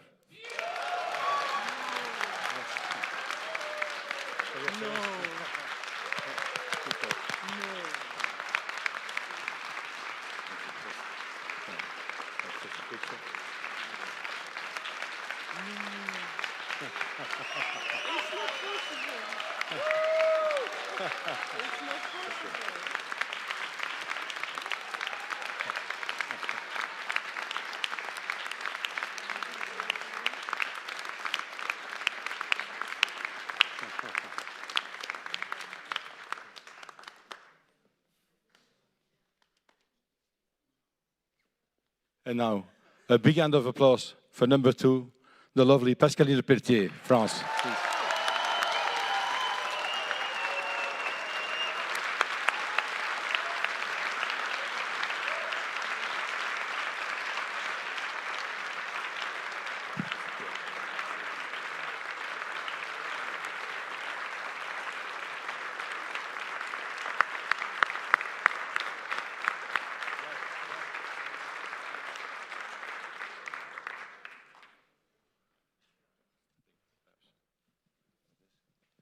So perhaps you can tell us a bit about your, how you feel now, really being champion of Europe.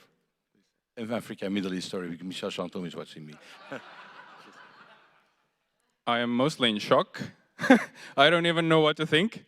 I'm sure the happiness will come. At the moment, it will take a few minutes. much appreciated. Thank you to everyone here. Thank you to the runners-up and the guests and the other competitors. It has been a wonderful, wonderful competition. Absolutely amazed. I also want to thank you goes out to my supporters who are actually at home right now, probably watching from the TV. If I can say one thing in Estonian, I just want to say aitäh, Karoliine, armastan sind ja aitäh, et sa toetad mind. And to all the others, thank you very much. It's a humbling experience.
In the meantime, I want to ask Pascaline, would you like to say a word?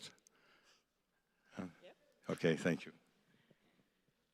It's getting closer, but...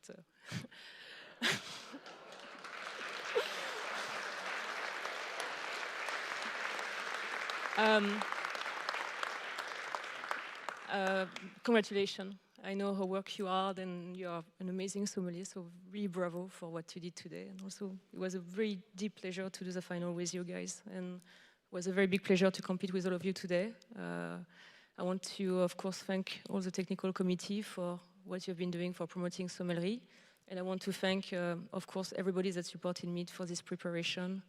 I could have done it without you, so thank you so much for your time.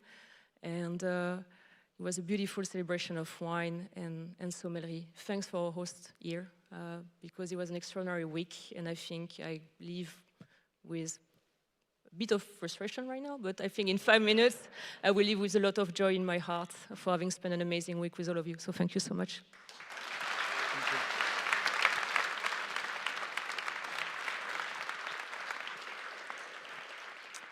Yeah, I would like also, first of all, to thank most important person in my life, my wife, 4 kids, a dog,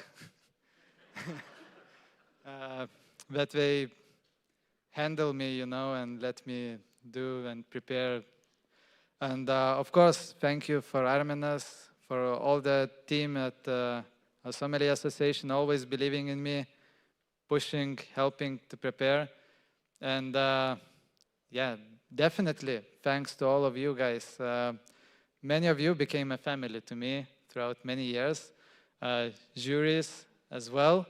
And thank you for your hard work. I know how organizing is, I think, much more difficult than for us competing. So thank you, everyone.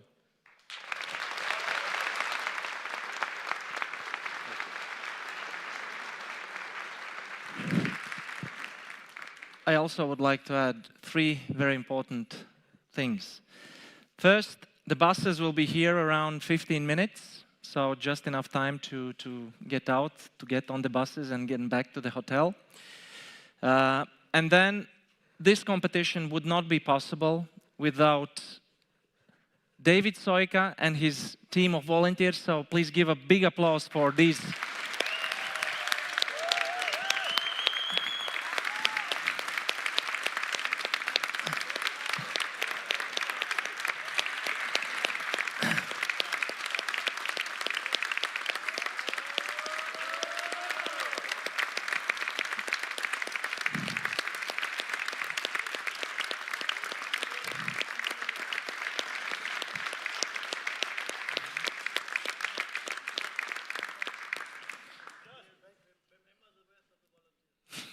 And of course, yeah, we had also other volunteers during the whole week. And we highly appreciate that they were coming here from all different corners of the world. And this would not be possible to organize as smooth as we did without these very important people. So thank you very much. Bravo.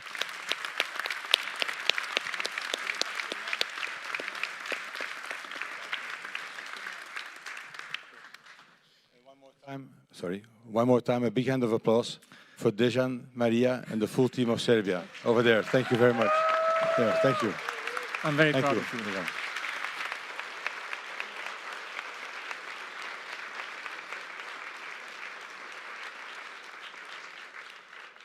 And of course, a big hand of applause for all our partners, ASI partners, and also the people who arranged. Sorry? So all of our partners, and also the people who helped us to get all the logistical part okay here in Serbia from the rest of Europe. So I think a big hand of applause really, because without them it's not possible to do